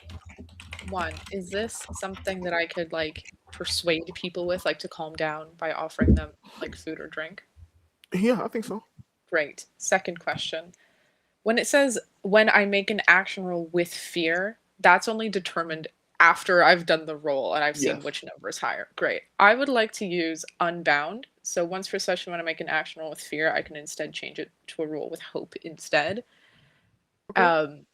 And the idea is like I should be as scared or as panicked as these people, and I am, but I'm like, there's a time and place for everything. I'm able to put that to the side and address those emotions afterwards and be the bulwark that some people clearly need right now. That is a 19 with hope. Yeah, I think that Alani, Lucy, as you guys are, as Lucy as you're looking, Alani as you are trying to Standing make yourself still. standing still, trying to make yourself as small as possible. You guys notice that in one section of this large group, a group of people are surrounding and like forming a circle. And like you see like in your mind like cliques are forming and you see like a group being formed. Zari, you see as people begin to come around you, they begin to introduce themselves, talk a little bit, like people are just offering up information to calm themselves down, like this is where I'm from, this is kind of how my Like life humanizing each is. other. Yeah. And they're kind of like, you have very quickly become like the group leader as they are Oh. looking towards you for like Okay. like group leaders, good group leaders are never like appointed by themselves, they're chosen by other people, and they have chosen you simply because out of everyone you're the one that seems to be willing to put in the work and calm everyone down where everyone else would have just gone into madness. Yeah, I'm not even trying to lead them into anything. I'm just trying to mitigate the worst of the worst right now, Yeah. which I think is actually also pretty fitting. And my character sheet just crashed. Um, Yeah, I think that Lucy, as you catch a few people with the gold bands, you start doing tallions. Probably one in every like 30 people have a gold band. It's not common.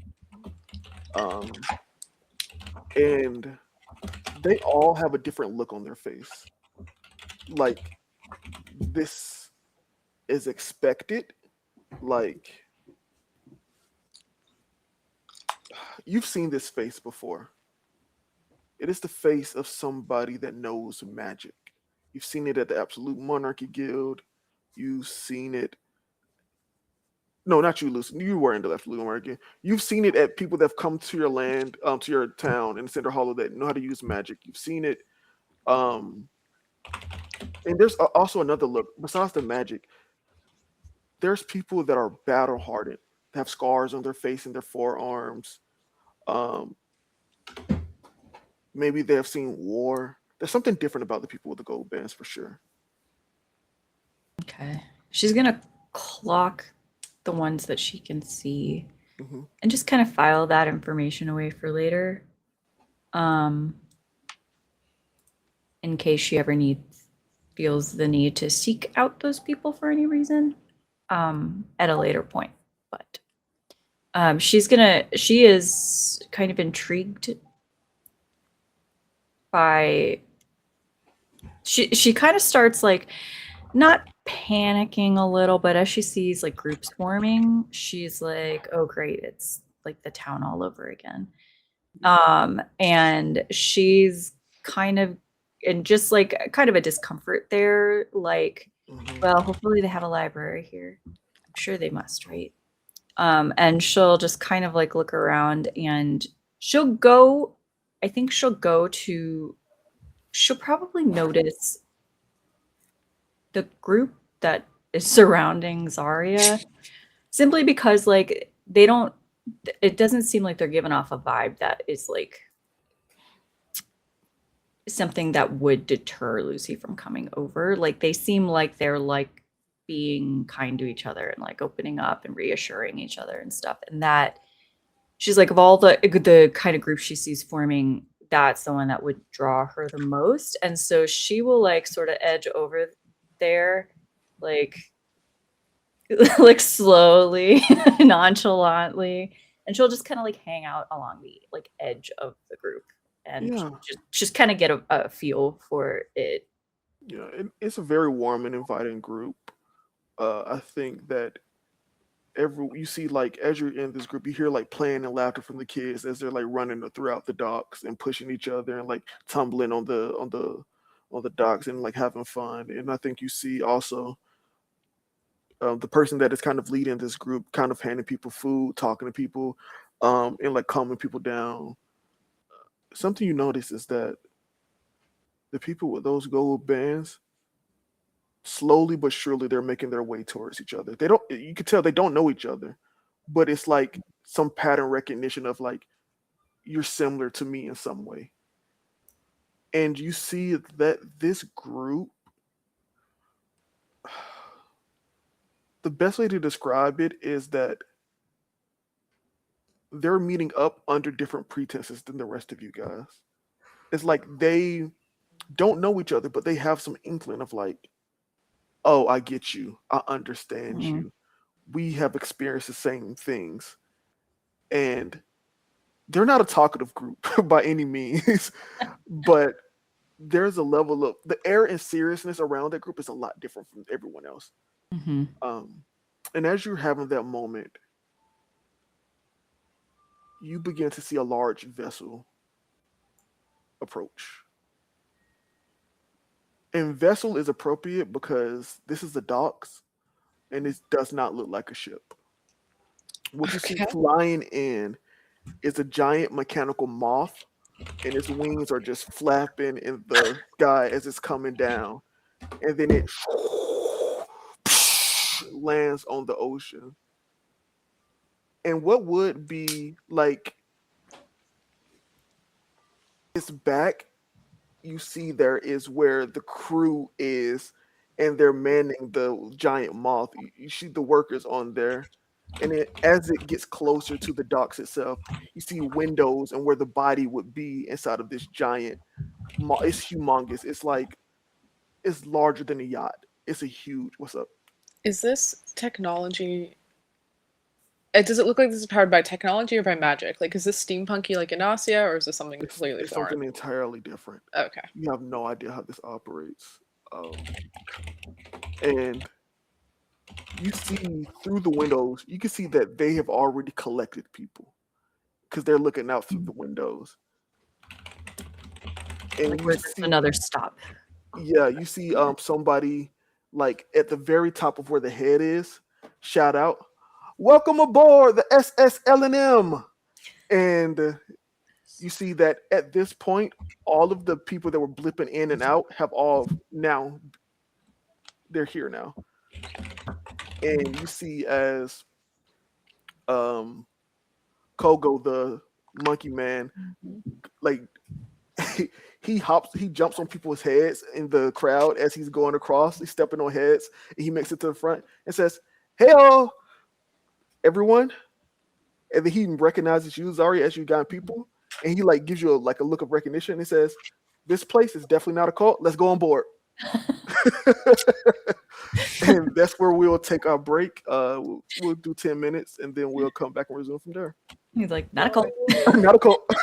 Not here. This place is not a cult. We This don't know. place- These There, people.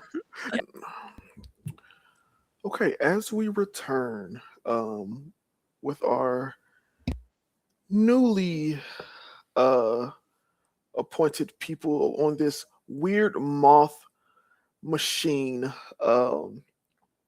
as a set of stairs descends down from the moth, you all begin to be led in by your guardians, is a app name for them, that have transported you guys from all over Deliria, you're assuming. You see people, Orientation leaders. yeah, orientation leaders. You see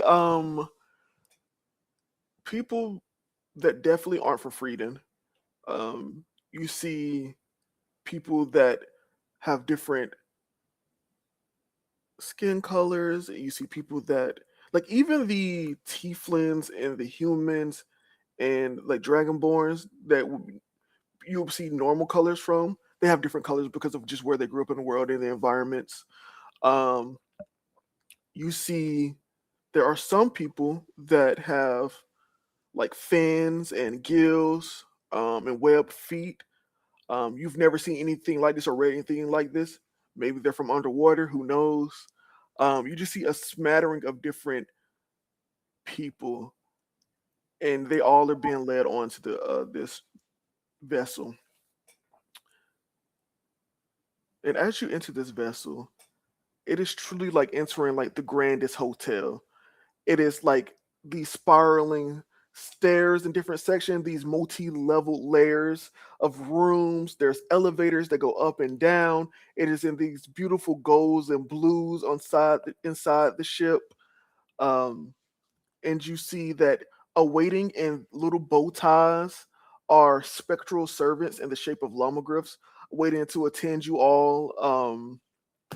And they're just lined up on multiple, like on the left and right side as you guys are entering the ship. And someone announces, like over the intercom, that you guys will be picking up more people on the way to your destination, and this is just one of the stops. Based on how large this vessel is, and just like you guys have like 6-7 dozen people, this can house a lot of people, and you can assume, like, based on the teleportation, they are probably traveling the entire world, picking up people and then going to their destination. Um, and then you see as Kogo, the monkey man, says, "Everyone, we're going to be assigning rooms to people. There's 3 people to a room, so be prepared. Boys are on the east wing, girls are on the west wing. We don't want any funny business. Okay." And then you see like people snickering, and the kids have no idea why people are snickering. Lucy also has no idea why. Um, and then you begin the long process of calling rooms out and people out. And eventually you guys hear Lucy, Aridin, Unlunny came in, and Zaria. God, what was your last name? You just said it to me. Nivical. Nivical. That's okay. Assigned to room 18B. Please step forward and present your bands for registration. And that you all begin to walk forward to Kogo, and he says, "Oh, Zaria, what's up, girl? Hey. Still, I promise you, not a cult." And he, I'm starting to believe you more. oh, you The more believe you that? say it. Yeah, thank you. I've been told. Yeah, whatever. And he like rubs his hand across your band, and where it's burgundy, you see like as a black kind of stripe starts going around the band, as as another part Okay. of the full verification process is complete. And you see that happen to um all three of you guys' band. Um, and you guys are like near the end of the line in terms of the people they call. Lucy, since you're the only one to have noticed this, all the gold band people have not been called at all. Okay. And they're all just waiting together. There's probably like maybe 9 more people of just burgundy bands. Um, and you see as Coco says, well, um, Edgar here will be escorting you guys to your room. And then you see a llama griff come up. Eh, and then just like it like grabs you guys' luggage, puts it on its spectral back, and it should not be physical or corporeal, but it puts it on your Right. guys' back. Its wings spreads out, and Kogo just says, "Oh, just follow Edgar to your room, 18B." There was You have like mhm. there's like this one more like panicked girl who was like standing next to me, and I'm like holding her hand and like petting her hair, being like, "It's okay, I know it's scary, you'll be fine." And then they call my name, and I'm like, I have to go. I'm still gonna be on the moth. It's hey, I'll be right around the corner. You'll do great. You'll do great." And I'm like patting her shoulder Yeah, as I follow Egbert. yeah, and this llama griff begins to fly and take with you guys' luggage on its back to you guys' room. And you guys have to go on the elevator, and it goes up a level. And for those, I think only Alani would have been on some type of elevator system before, because even in Anasia, going down the axle is not something that people normally do. And Lucy, you're from Cinder Hollow, so they don't really have elevators there. Um, Ooh. so, and this isn't like even the lift that you saw uh, in the Sumi Spire.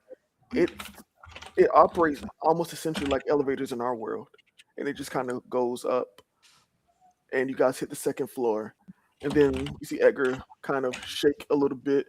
There's nothing to shake.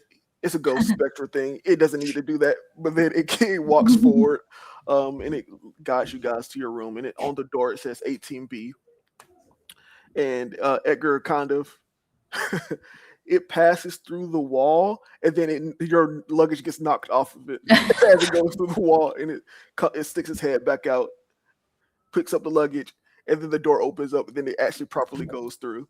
And you guys enter your room, and you see a large room with like 3 queen-size beds. It's a Damn. pretty big room. Um, the sheets and the lint, everything here is better than anything you've probably all ever experienced in your lives. You guys see like 3 different wardrobes for your clothes and stuff. You see like 3 different chests that you can put stuff in with locks. You see like 3 desks for writing for all of you guys. It is a very, very large room. And it doesn't make sense because on the outside, the rooms don't look that big, but on the inside, it is grand inside. And then there's 3 separate windows if you guys want to look out of the moth. And it doesn't make sense because it wasn't that many windows when you guys looked at it from the Right. outside. uh, there's levels and workings of magic that rival the Absolute Monarchy Guild happening Okay, on because I this was gonna say vessel. the Absolute Monarchy Guild had the same thing going on. Yeah. Um, Okay. and you see Edgar kind of just bow its head and begins to walk out, and then just go. Can I pet his head? Yeah, Scratch his head. yeah, you can press that, and it's a weird feeling. It feels like it's physical, but it feels incorporeal. The feeling of incorporealness is not one that you've ever felt, but it's like you shouldn't be able to touch it. And give me knowledge. Oh boy, this will be fun.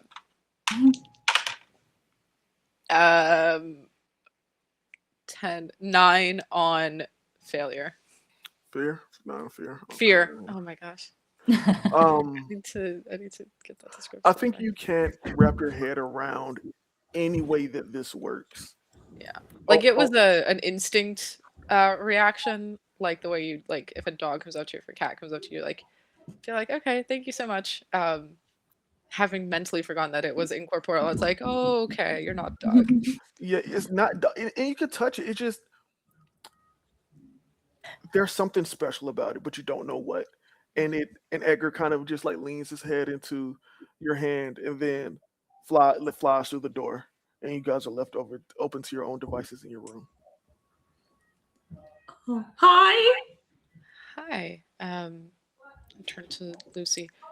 You were at the gathering. You had a couple of books on you, right? Yeah, I have. I brought. Well, I would have brought a lot more books, but they weighed a lot, and so I had to take a lot out.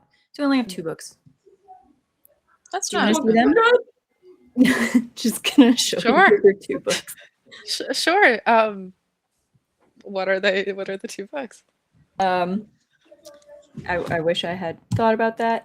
Is it like reading novels or is it like non? So one is probably like a history of Deliria or something like Oh, that. wow. Or like, the people and places of Deliria, something along those lines. And then the other one is like an adventure novel. That she's like, you can see there's like a little bookmark about halfway through on that one. It looks like you can spend a lot of time getting lost in these. Oh yeah, I love books. Lucy, let's roll a first luck check of the campaign. Ooh, Um, no, why are you making me roll? It's just just My odd for track even. record is awful. Odd for even. What you got? Evens. Oh. Well, we know exactly how it went, so continue.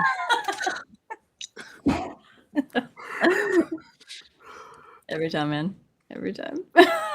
It'll work one day. Statistically, It has worked once. this is a Miles Morales type shit where It it's like wasn't a you would good need to know one. what the outcome is to get it Yeah. wrong every time. Yeah.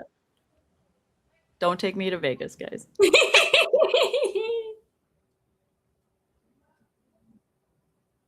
Yeah, but you guys can continue talking or anything that you would like to do is set up your room.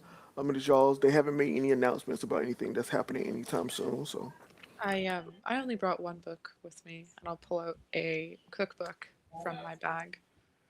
It's not really a reading novel type of thing, but it's just something that I could pass the time with too. Do you mind if I read it sometime? Sure, yeah, we could even cook together sometime. By the looks of the desks and the wardrobes we're giving here, I'm not sure how much time we'll be spending on this vessel. Oh yeah. But if that's something we could get up to, I don't know. That sounds fun. Yeah, you're welcome to. And you can see like Lucy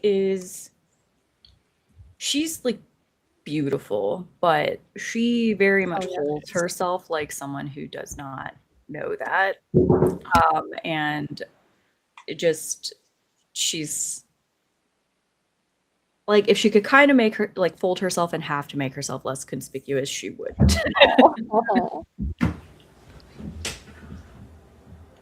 So where are you 2 from? I'm from. What's the name of the continent that Inacia is on? Is it Frieden? Frieden, yeah. Mm-hmm. I'm from Frieden. I'm from a big city there called Inacia. Oh, and I would know about Inacia, right? Yeah. Okay. It's like knowing about New York. Yeah. Oh wow. That's really cool. I've never been anywhere that big. It's it's a pretty big place. Nazi's cool? Have you been before? Yeah. Oh. What did you think of it? It was really nice. Mm-hmm. I was there last year. Yes. Oh, recently then. Okay. For business or for pleasure?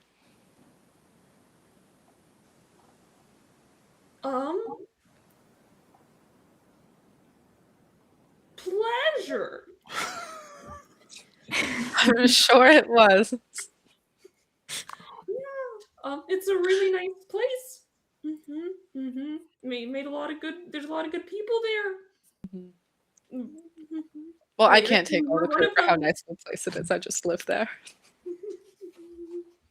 Yes. Yeah. You've never been there? Oh wait, did we introduce ourselves?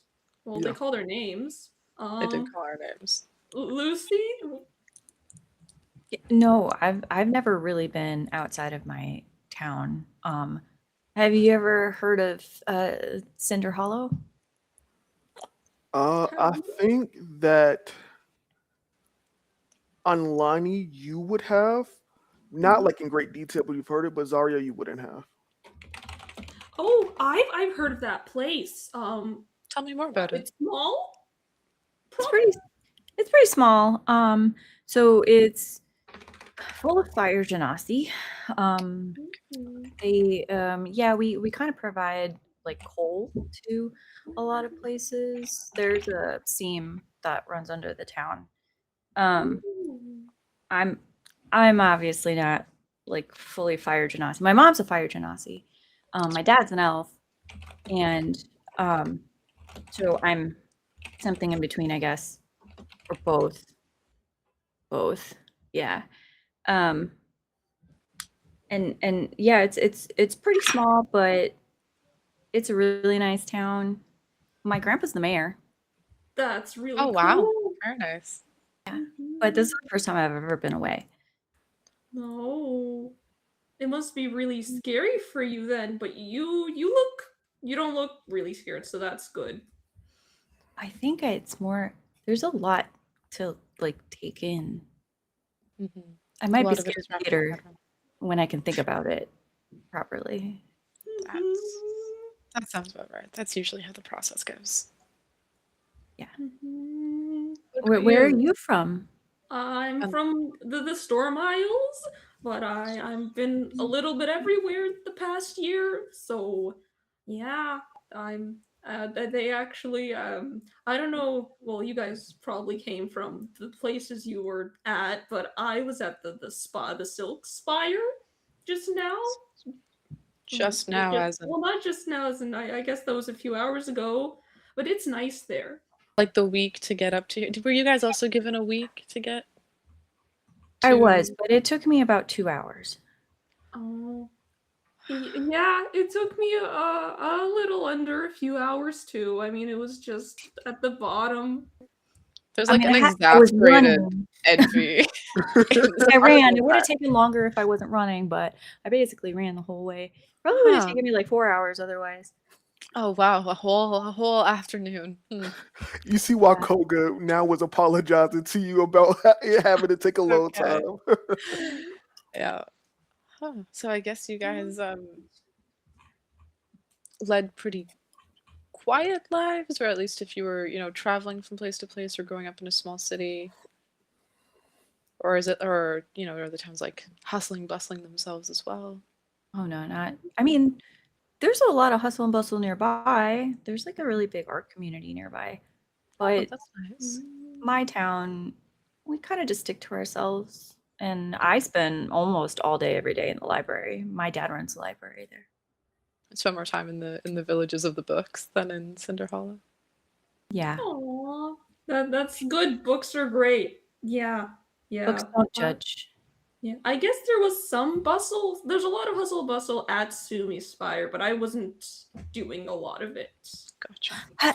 You said you're from the Silken Spire? Yeah, I said that. I'm not good at talking sometimes, but yeah. Have I you think you've been fine at talking so far. have you heard anything about Cragden? Yeah. W- do you know about that? No, a little. Yeah. There were a bunch I of know guys there was in my some- village for the last month. Guys visiting your village, or I don't know if I would call it visiting. It was That's basically a okay. military regiment. Yeah. occupying your village? I think that's more like what it was.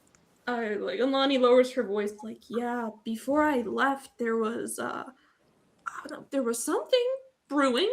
I can't say what it was, but it was something.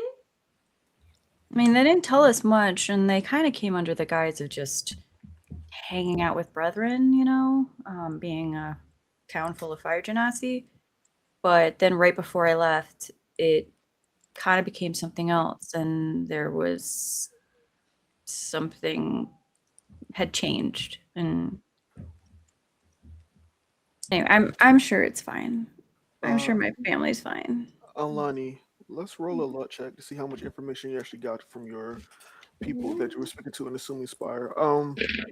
Let's say this on a hmm, on a 1 through 5, all the information you got is what you just gave out to Lucy.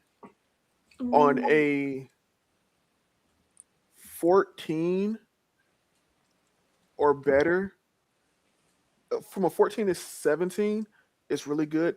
On an 18 or higher, it's fucking golden. You gotta. They gave you everything that they heard about. Let's roll. Okay, it's a 6. So A little bit more. honest, a little bit more information. Busy. Here's what also you got. Um, they started becoming a little bit more aggressive in the Silken Spire, because something had happened there. But that's all you got.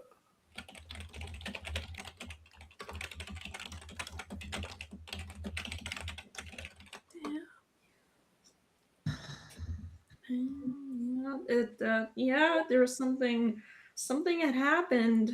I'm not sure what, but it didn't seem good. Yeah, it didn't seem good to me either.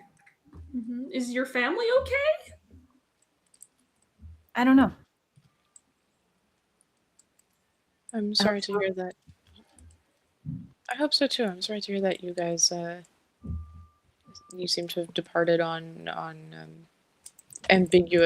under ambiguous circumstances. That's certainly the way to put it. Look, I know we just met. This conversation has gotten a little heavy. Do you want a validation? Do you want a distraction? We could read. We could also take a walk around the moth if you feel like you want to get to know the place better. Let's maybe we could do a little exploring and look around and see. Okay. I mean, this is kind of an amazing thing. I quite like finding new spots. I agree. Okay. You guys kind of put your stuff down. You guys get situated, and you guys begin to explore the ship. Is there like a curfew? They haven't given you one. Sure. Is there anything in particular you guys want to start looking for or doing, or you guys just open ended looking? I would like to see if there's any access to a balcony. Balcony? Ooh. Yeah. Not necessarily like a navigation. Like I don't want to go up on the roof where the people steering it were. Okay. Like someplace outside in the air. The moment you guys walk outside of your room, you see Edgar there, like waiting hand and foot, as you guys have your own personal lomograph, essentially. And Edgar looks at you, tilts his head. Good afternoon, Edgar. Is there a balcony somewhere? You could access, or is it just the windows we have? His little feet lift off the ground, and then his wings take off, and he begins to lead you. I love it. You guys follow Edgar for about maybe 2 or 3 minutes before you reach a open, like, common area, and then there's a balcony there. And you didn't see this on the way, like when you guys were outside the ship. There's some type of illusion happening from like what the ship probably looks like actually to what it's been shown outward. And you guys step out and you guys can see you guys are thousands of feet in the air. And there's clouds, it's a pretty blue sky. But you can't really see the ground right now. I am going to use my Caprine leap and just like if there's a railing, like walk along the railing, like you kind of like walk along a curb and just feel like the wind in my wool, I suppose.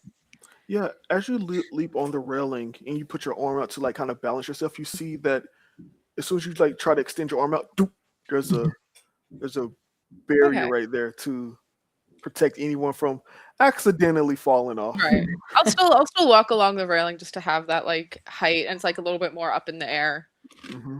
feeling than just walking like underneath an awning or something. Yeah. You see as Edgar is just kind of laying down, just looking at you guys, like just do whatever you do, and you just feel the nice breeze outside as the SS L&M is in flight. What a terrible name! Whoever came up with this name I think it's a great name. is terrible. I think L&M are fantastic name. um, and I think that you guys just have this moment where your lives have been so steady and menial and like mundane for like a good bit of like not necessarily your lives are boring, but sometimes it's some days the same thing over and over again, and that kind of repetition is you become numb to it. It's just like that's just how life is, and all of a sudden you guys are a bird, a moth flying through the sky with people you've never seen before that are popping in and out of spaces and great workings of magic that you did not think will be a part of your everyday lives is being a part of your lives currently. Um, I think that you guys like spend a little bit of time out here and then you guys like leave the balcony area. Is there anywhere else you want to go or anything you're looking forward to doing? Is there like an engine room or something that would show like kind of like the inner mechanics that we would be like not barred from going into? You asking Edgar this? Yeah. Edgar just shakes his head. I'm just curious how it works, I'm sure maybe one of the guardians might know, or at least if you ask them, they could give you more of like a guided explanation rather than just trying to find the room on our own. Do I see any guardians around? Uh, no, not right now, but Edgar, do you know I'll what the keep an eye guardians on are? Do they have their own kinds of meetings? feet lift off the ground. Okay. He gets to fly again. I guess there's no harm in asking. Uh, yeah. Is there a specific one you're looking for, or any will do? Any will do. Any will do. I Gotcha. low-key want to go to Kogol again, but I imagine If you want to, you can. probably a little busy. Do you want to go to Koga? Sure. All right. Edgar begins to lead you guys, and you guys arrive at a room, and it just says T2. And Edgar goes through the door, and not too long after, you see Koga come through. Yo, oh, Zarya, what's up?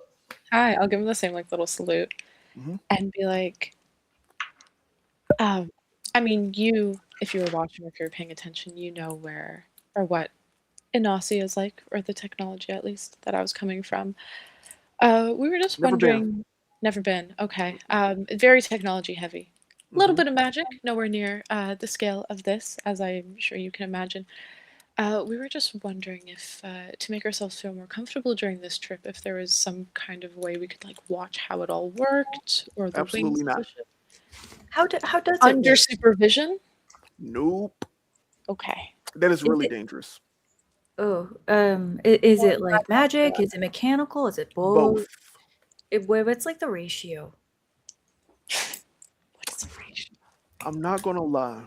Zarya has had the most interaction with me. Zarya, you could probably answer this. Does it look like I would know that? You seem like a very go with the flow kind of guy. I don't know if you were Exactly. given a briefing ahead of time. Yeah, I don't know that type of stuff. I'm pretty sure there's someone that knows, maybe the captain of the ship, but not I. Would you at least be able to pass along the name of the captain of the ship to us? Yeah, of Just that we're course. not barging in on anything? Yeah, just she's a little eccentric is a word. If everything's eccentric, nothing is. Yeah, but okay, so all this zany stuff has been happening to you guys rapidly. And if I'm saying something is eccentric when all Mhm. this eccentric stuff is happening, just be prepared. Just be Sure. prepared. Her name is Allie Reef.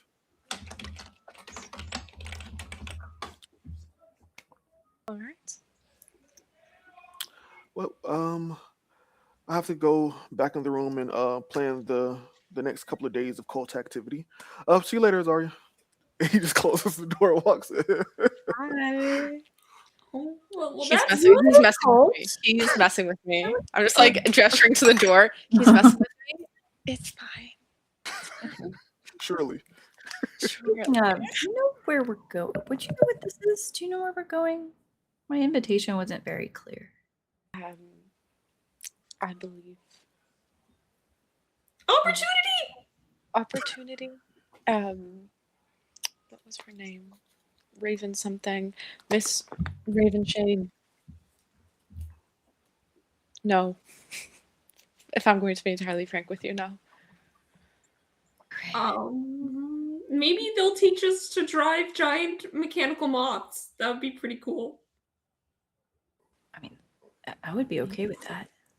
I mean, in order to be able, the first step in learning how to drive a giant mechanical moth is maybe to introduce yourself to the captain of the ship and learn how a giant mechanical moth works. Oh, I don't want to bother her. It's just probably a lot to drive one of these things. Maybe if there's like a mess hall or some sort of communal time that we all have together, we could approach her then later in the day or in the next coming days. It's nothing time sensitive, I don't think. Okay, yeah. Okay. Edgar leads you guys back to your room. And you guys kind of settle in. It's getting later. They picked you up kind of around like 7, 8ish. And I say that you guys get a long rest. So with the way Daggerheart long rest work, you get to choose two options. Oh, I haven't nice. give you guys any stress or anything or lose any HP. So I think for the most part, you guys could prepare if you want.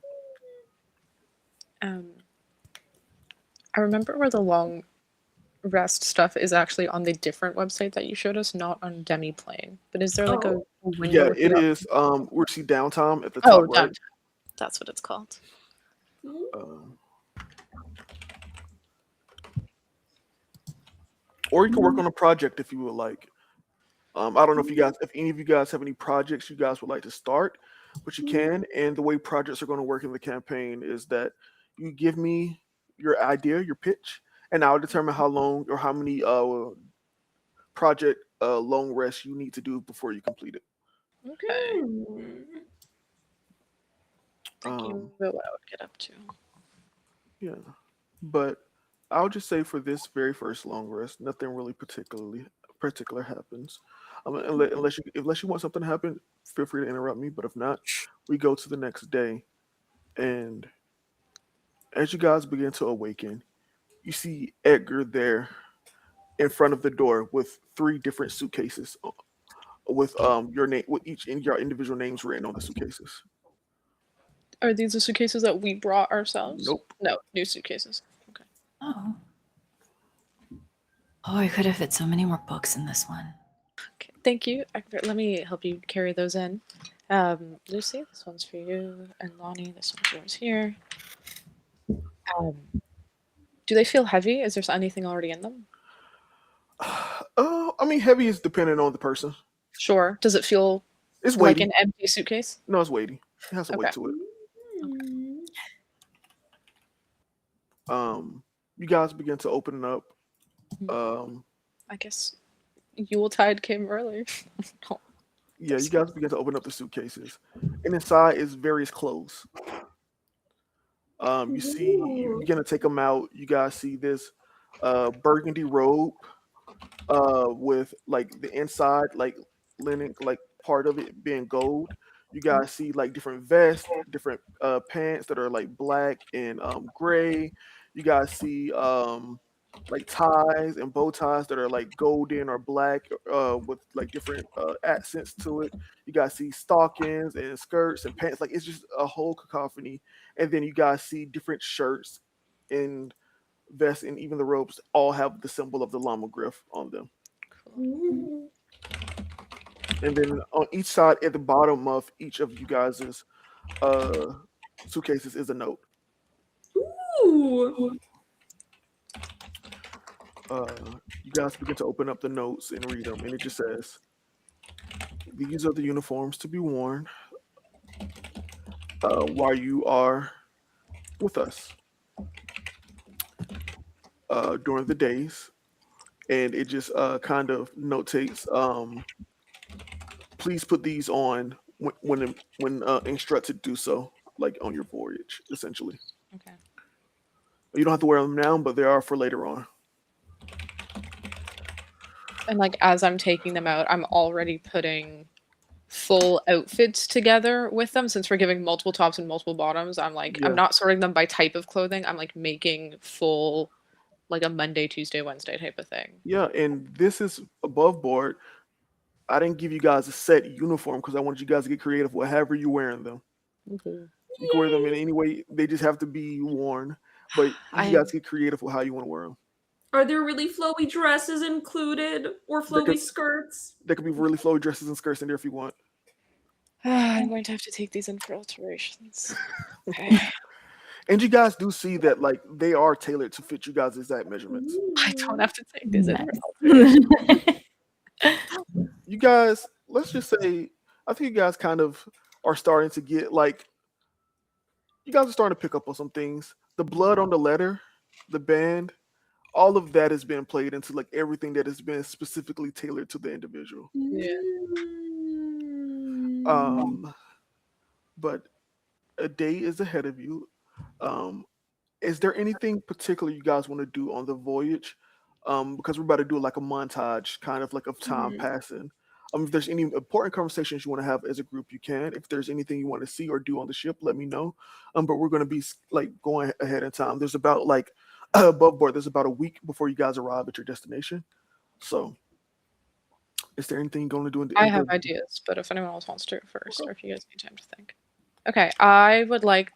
I don't know if this would be considered work on a project, but I would like to introduce myself, or at least learn the names of most, if not all, of the other students to be that are on this ship as well. That is a lot of. Is there a lot? Is there like hundreds of people? Okay, if it's not hundreds Yes. of people, people who are on our floor, or at least our neighbors. Like Yeah. starting in the middle and working my way Yeah, up. we can do. Here's what I'll say. We can do the floor. So all the bees. Yeah. And I I'm think sure that's all the girls. reasonable because there's like 5 floors. And Oh, yeah, never mind yeah, that. and they're pretty My big. I was like, that's a scale was a lot of little bit people. off. Yeah, I Yeah, was like, that's that's a okay. lot of people. And there's 3 That's to a room. And you were room 18. Yeah, You yeah, haven't even finished the. So yeah, I think we can work towards you learning the names of people on the floors. I mean, get yourself like. It'll probably be like chit-chatting with our like door-to-door neighbors in the morning, like the people on our floor, like if we Yeah. all have meals together. So let me ask you this: do you want to? These are all women. Do you want to go to the male side and get to know them as well, or is it just sticking to this side? I'd introduce myself to the men as well. Like if it's like half a floor's worth, where it's just like our neighbors and maybe like the two next doors over. Hmm. Just then that way it's like them for the first couple of days, and then as we're all mixing about, saying like introduce myself to other people as well. Okay. Yeah. Like enough. I'm not like running around being like, "Hi, my name is Zaria. Hi, my name is Zaria." Like I'm not doing that. It's like when I run into people, or if we find ourselves like walking down the hall together, to be like, "Oh, nice day out. Do you like to go to the balcony too? My name is Zaria." Blah, blah. Like enough of a conversation. Hell yeah. Give And me their a presence roll to see how well gladly. people are liking you. Do I get to persuade people? Yeah. Oh hell yes. 17 on hope. 17 on hope. Hell yeah. I only rolled a I 1 think on that the advantage. That's I'll fine. give you a list of names, just so I don't have to ramble off a bunch of names. That's okay. I I'll already edit have together. them. I already have them down. Okay. So I'll just send them to you. Gotcha. But yeah, you get to meet a bunch of people. Some people are nervous still, because it's only been it's like a few days. Or some people are like fully invested at this point because they've all received the same thing: the letters, the suitcases. They all have their own lumogriffs escorting them. Like some people are like playing and having fun. I think that you see that ultimately people are now starting to come over to the idea that this isn't like a bad thing, and they And I made know how to some right work decision. nervousness into making bonds and like tethering people and grounding them a bit more as well. Yeah, and I think that happens over a period of days. Mhm. Um, anyone else want to do anything? I think if there's an opportunity that seems not like super intrusive, Lucy would like to see if she could speak with the captain. As, Ooh. as a trio or just by yourself? No, she needs help. Okay, cool. As a Hell trio. yeah. At some point during these 7 days, you guys ask Edgar to escort you to Alley. She's like, Uh, only if she's not like super, like super, yeah, if she you just catch has like Allie during a period of like eating at the like the big cafeteria, the grand cafeteria. You guys have been eating better than you guys have ever eaten before. Like steaks, like like it's amazing. Damn. nice. And you guys approach Allie, and you guys see this woman in bubblegum pink clothing, in sailor attire. She has this pink sailor's hat that looks like it should be a pirate, but she has bedazzled it. She has these blonde like pigtails that go down. She has these silvery eyes. She has this big smile over her face, and she just like going to town eating. Like it does not look like a person is eating. It looks like an animal is eating. She's just going to town on her food. When you guys approach it, you say anything or Excuse me, hi, ma'am, Captain, ma'am? Miss, Nope. Captain, Nope. Allie. Allie. Hey, what can I do for you? Hi, I'm so sorry to bother you while you're eating. I was Mhm. just really curious if you could tell me anything at all about how the ship works, and like it's just really cool, and I'm just really curious. What's your Like, name? my name is Lucy. Okay. Well, Lucy, how about this? Uh, no, I cannot because that is left open to orientation. If I explain things ahead of time, you'll get confused. Oh, So how about this? At some point in time, and then she pulls out like a pocket watch and she looks at it and she taps on it. Okay.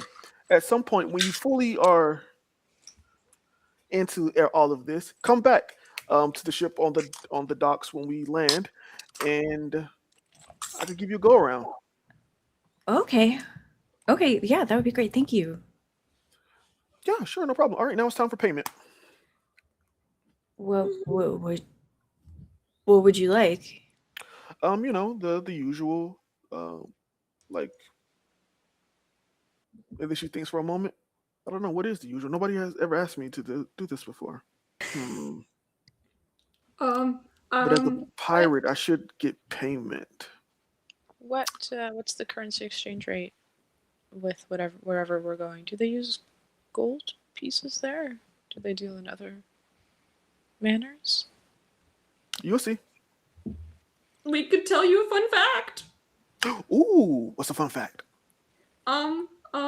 A fun fact is that, I turn to Lucy. Lucy, you're smart. What's a fun fact? Um, uh, there's an island in the Opal Sea that's made up entirely of turtles. That Like, sounds I mean, so the fun. island itself is like The made island of is turtles. I'll have to what? visit it. They're like interlocked. They're like otters. They hold hands while they sleep.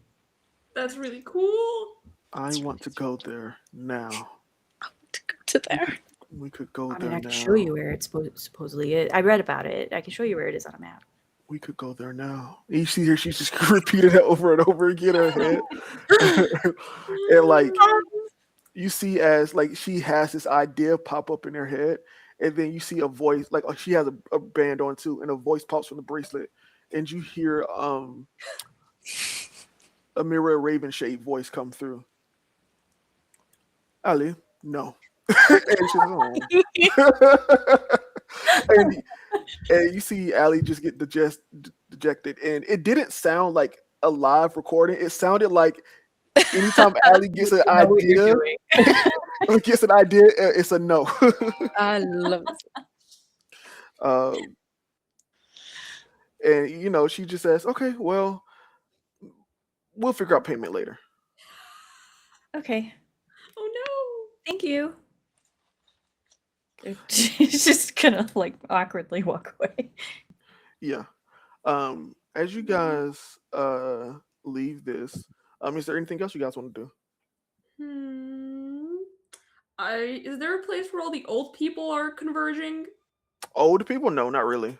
Damn, they're not gathering some age. Yeah, there's no real Based on age gathering. alone.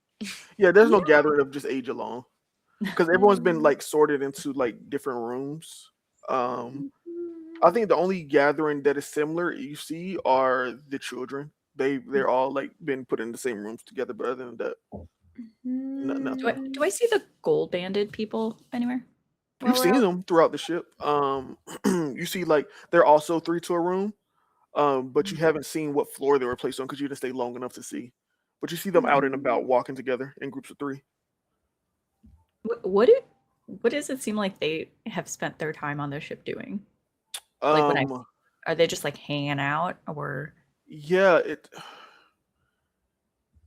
it's weird that what you see them doing is relaxing, and that isn't relaxing isn't weird in of itself. But you see people that aren't used to relaxing, trying to relax. It's like someone that has been in a war torn land their entire life is now getting the opportunity to relax, and they're always on guard. Not to say these people are from war torn lands, but it's just an example of like they're always on edge. So now that they have the chance to relax, they're having a hard time doing it.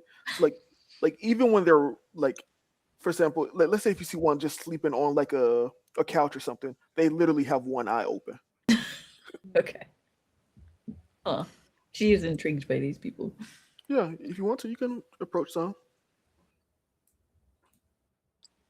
Maybe we could host an event and get everyone together and learn more about each other that way. We could do like a trivia night or some kind of activity in the I'm really good at trivia. That's good. Or you've been eyeing the people with the gold bands lately. Oh, have I been really obvious about it? Oh, that's really rude. I shouldn't stare.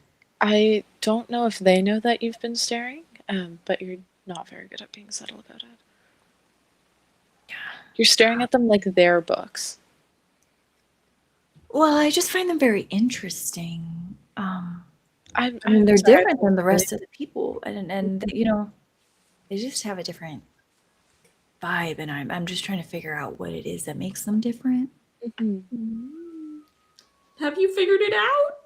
You guys have No. not walked up or asked them or talked to anybody about it. You can. None of the people that I've met are gold band people. Nope, they're all burgundy. The gold bands have their own floor essentially. Coolio. What if we went to their floor? We could go to their floor and talk with them. That is a very brave idea and we don't have to do the talking part. You just want to go to their floor. We could just go to their floor and exist there until information happens to us. Do you often find that information just falls into your lap? No, I have to walk over to it first, but okay. We could just like take a stroll down. We could take a stroll, sure. Yeah. Okay. Edgar leads you guys under the guise of exploring to the elevator. You guys go to the 5th floor where they are situated. You get to the floor and it seems very similar. But you notice that the doors don't have like a number in a letter. They're just normal. Dude, why can I say the word normal? like II or IV. Why can I not say that word? It's Oh, not numerals, Roman Roman numerals. numeral. Yeah. Jesus Christ, I can't think of it. That's Roman okay. numeral, but they're all in Roman numeral, and they don't have That's like a letter or anything cool. assigned to it. Okay. Wow. That's weird. Different. Well, yeah. Our room was 18B, and Kogo's room was T2. So I guess sometimes the numbers go before the letters and vice versa. But then there are also Roman numerals on here. Or Elvish numerals on here. Elvish numerals. Have have all of the gold band people I've seen been older? Nope. You've seen Or- children here as well. You've seen older. Uh, They're also the age is not a it's smattering for the ages as well. But you have noticed the children that were gold bands weren't as playful as the regular kids. yeah. Okay. Okay. Yeah. I think Lucy will wait until they bump into someone that she can talk to, and then she's Yeah. gonna we work do up this the alone? bravery to ask. We're going to be in a group again. Yeah. Yeah. You see. Give me 1 second. You see as someone begins to walk uh your way, and you see an elven woman with silver hair. She has super jet black eyes. She has a scar over her right eye, a scar going across her bridge of her nose. Um, she has pajamas on with little bunny rabbits on it. Um, and she just kind of stops as you guys are on the floor, and she says, "Yes." Hi, you have nice pajamas. Thanks. Hi, I'm so sorry if this is really forward or personal, but I've just been really intrigued. I've noticed a couple of you, and I was just really Elves? curious. People with gold bands. Ah, I've like smiled to her and like moved on further down the hall, like nodding to other, like making my way around like the full circumference of the floor before circling back to this conversation. yeah. And it's funny, her comment is funnier because Sure enough. like other than the fire bits, like Lucy just looks like an elf. Yeah. And so yeah, so it's just like gold bands. I was just where are you from? It's a little forward. I'm don't so you think? sorry. I have a problem with being really curious, and I kind of have to ask the question. And it's okay if you don't want to answer it, but I sort of feel like I'm compelled to ask the question. Sure.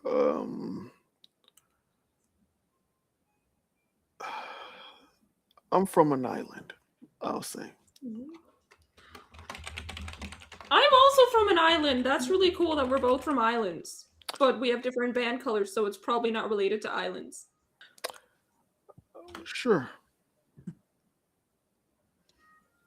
Is that the reason you came here to ask about why we have these on?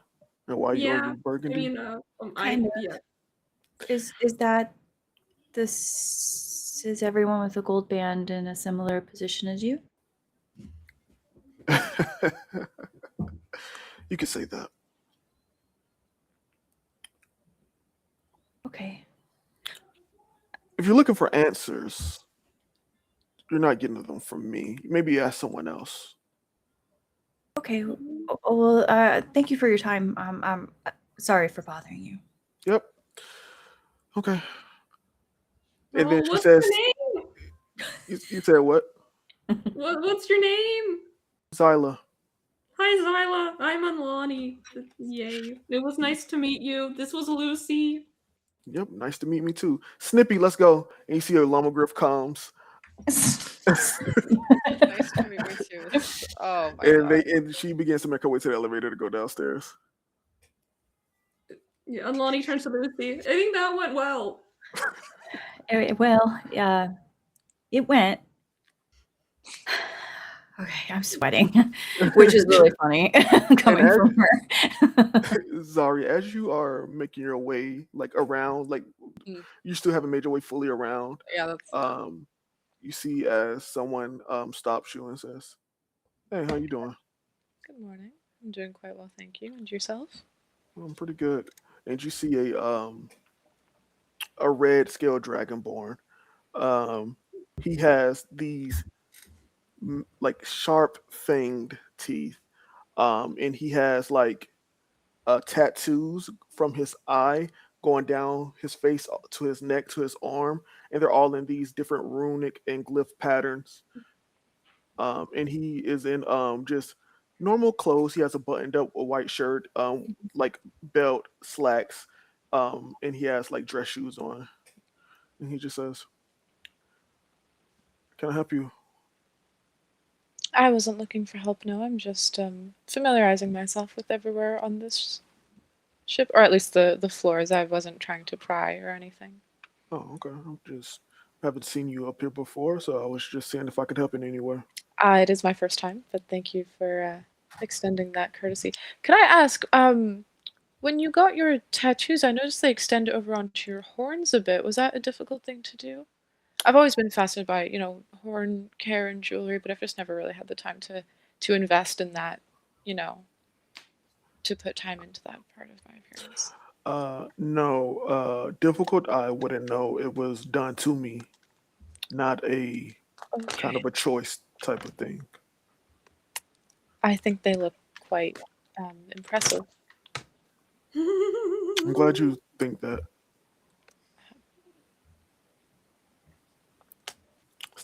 That all you wanted to do was just look around.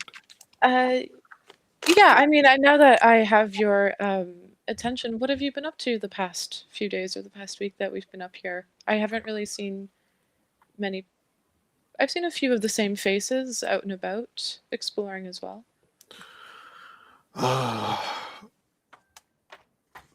Enjoying the peace and quiet.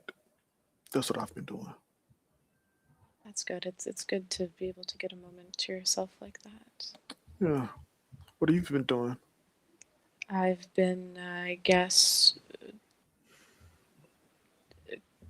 not creating peace or quiet for people. Well, I like to think that it's been peaceful, but I find myself most grounded when I'm familiar with the people that I'm surrounded by. My name is Zarya. Hold my hand up for him. He puts his hand over, knocks. Alex. Well, it's good to meet you. Good to meet you, Zaria. And like Well, as I'm shaking his hand, I'm gonna like pretend that it's just now that I noticed that he has a gold band, like looking down at our hands. mhm. And be like, "Oh, you have a different band color. Are there other people who are like that?" Yeah, my entire collective of roommates on this floor. Oh, cool. I guess you guys were all put together because of that then? Seems like it. So you don't know yourself, is that it? We have an idea of why we've all been put together. No one said anything, Hmm, but that's a start. theories are being thrown about. Are you fond of any one particular theory, Knox? Mm. Someone once said that it's probably because we all live shitty lives, but I doubt that. Um, I think my favorite theory is we're a little ahead of a curve compared to the rest of you. That makes sense to want to foster an environment where you can, dedicate your effort and your energy to getting the peace and quiet or recharging before you, if you're going to be ahead of the curve honing that skill. It's just a theory. I don't know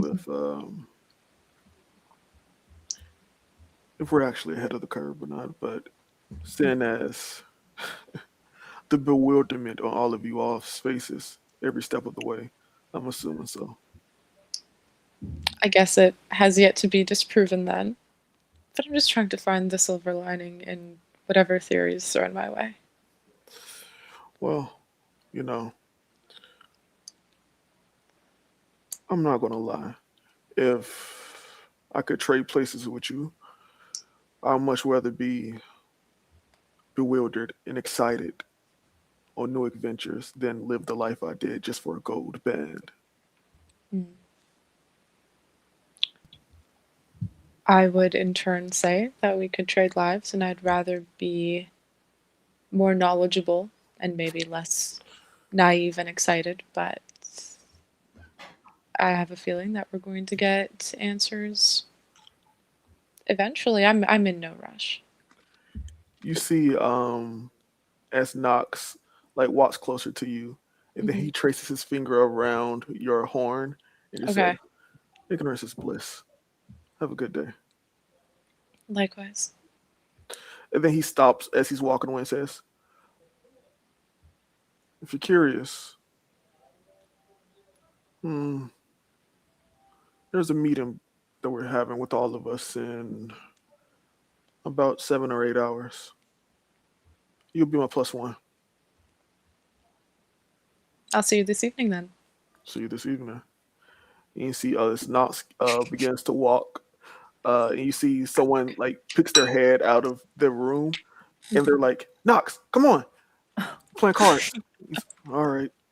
And what you notice is the gold bands, they're not like broken up by like any gender or anything. It's like Okay, male, yeah. female into I guess rooms. if it's literally 1/30th of the population, that might not have the. Yeah. Yeah. So he goes into this room, and I think that time goes by. Is there anything you wanted to do, Alani, particularly, or no? I guess stalk the Guardians. Yeah, hell yeah. I love you. Is there a specific one you want to stalk, or it doesn't matter which one? Ideally, if I can pinpoint which one does the most talking to other Guardians. Like, not necessarily talking to to the people on board, but specifically to other Guardians. If I'm not gonna, like we've been bringing him up a lot, but he is the most talkative person. Kogo is probably the one that's the most talkative to Nice. people. Well, which is why we keep going to him. Like, if anyone's going to He's really share good it, at it's that. going to be Okay. him. Yeah. He's the guy. I would like to stalk this man. Okay. Yeah, give me a finesse as you're hiding and stalking. Mm-hmm. Okay. Oh, I did really poorly. Oh well. That's a third. Wait, I'm going to use my reborn ability. I'm gonna steal Ren's ability to make that a with hope roll instead. Oh shit! I Hell forgot yeah. you could do that. Alright, that's a 15 with hope. 15 with hope. Yeah. You see that maybe Kogo would be more perceptive if he didn't feel as safe as he does on this ship.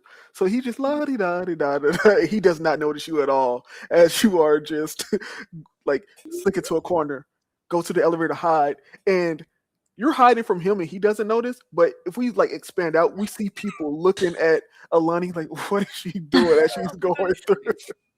You're like a newspaper with 2 eye holes cut out. Yep.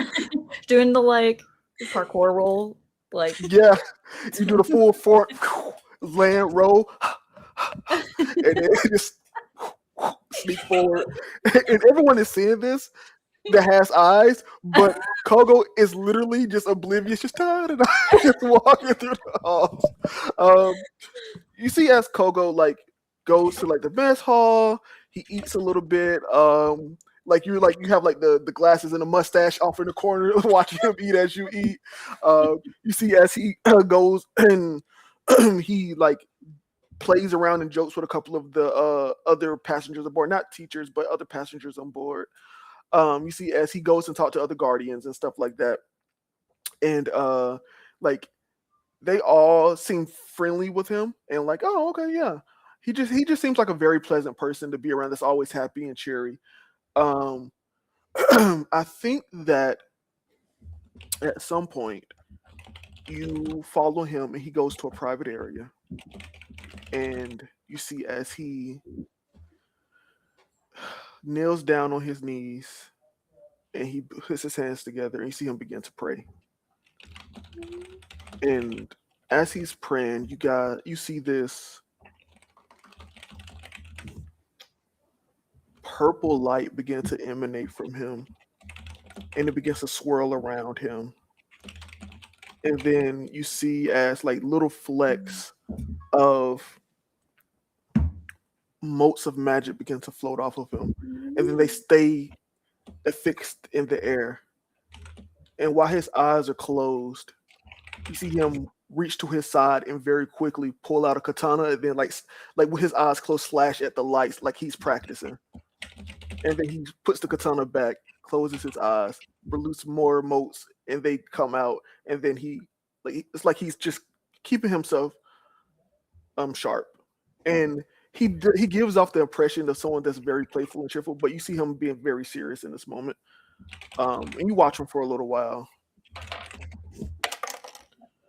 and you hear, Alani, are you watching me?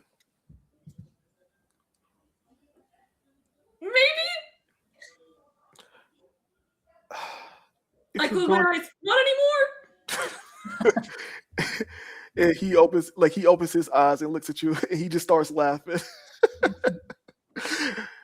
It's okay. If you wanted to see what I did throughout the day, you could have just asked, and I would have allowed you to follow me. I'll keep that in mind for next time. Thank you. Okay. Yeah, and you just have this little moment with Koga, and he just goes back to praying and practicing. And the days go by. We're gonna go back in time a little bit to the meeting that was had between the gold bands, and you arrive, Zarya, to like a common area on the 5th floor. And as you're approaching, everybody stops to look at you. It's about maybe 30 people here.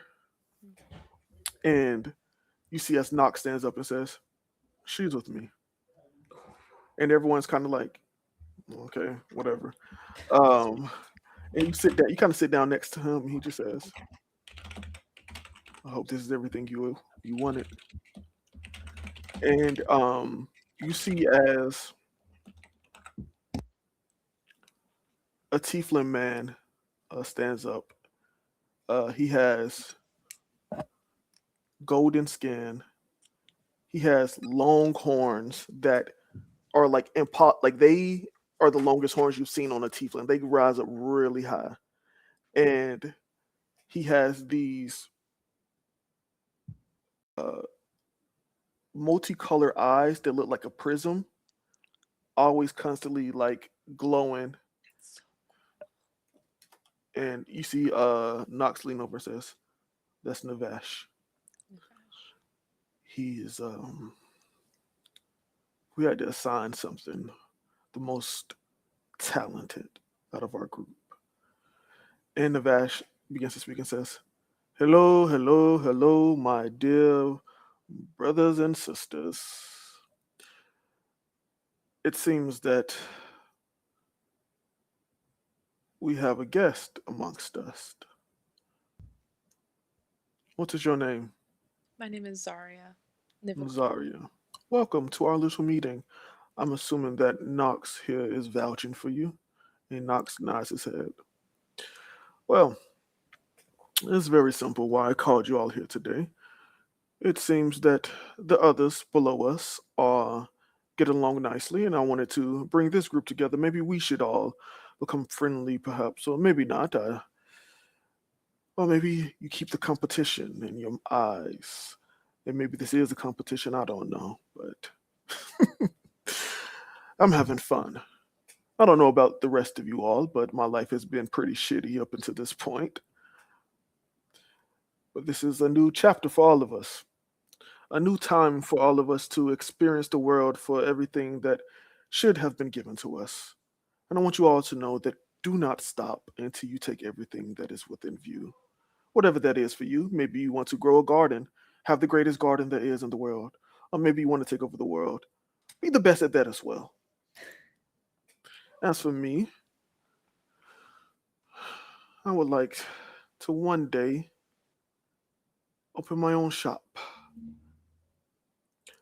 Now, what that shop would be, I don't know. I don't have any passions of my own. Been a soldier my whole life and all. Well,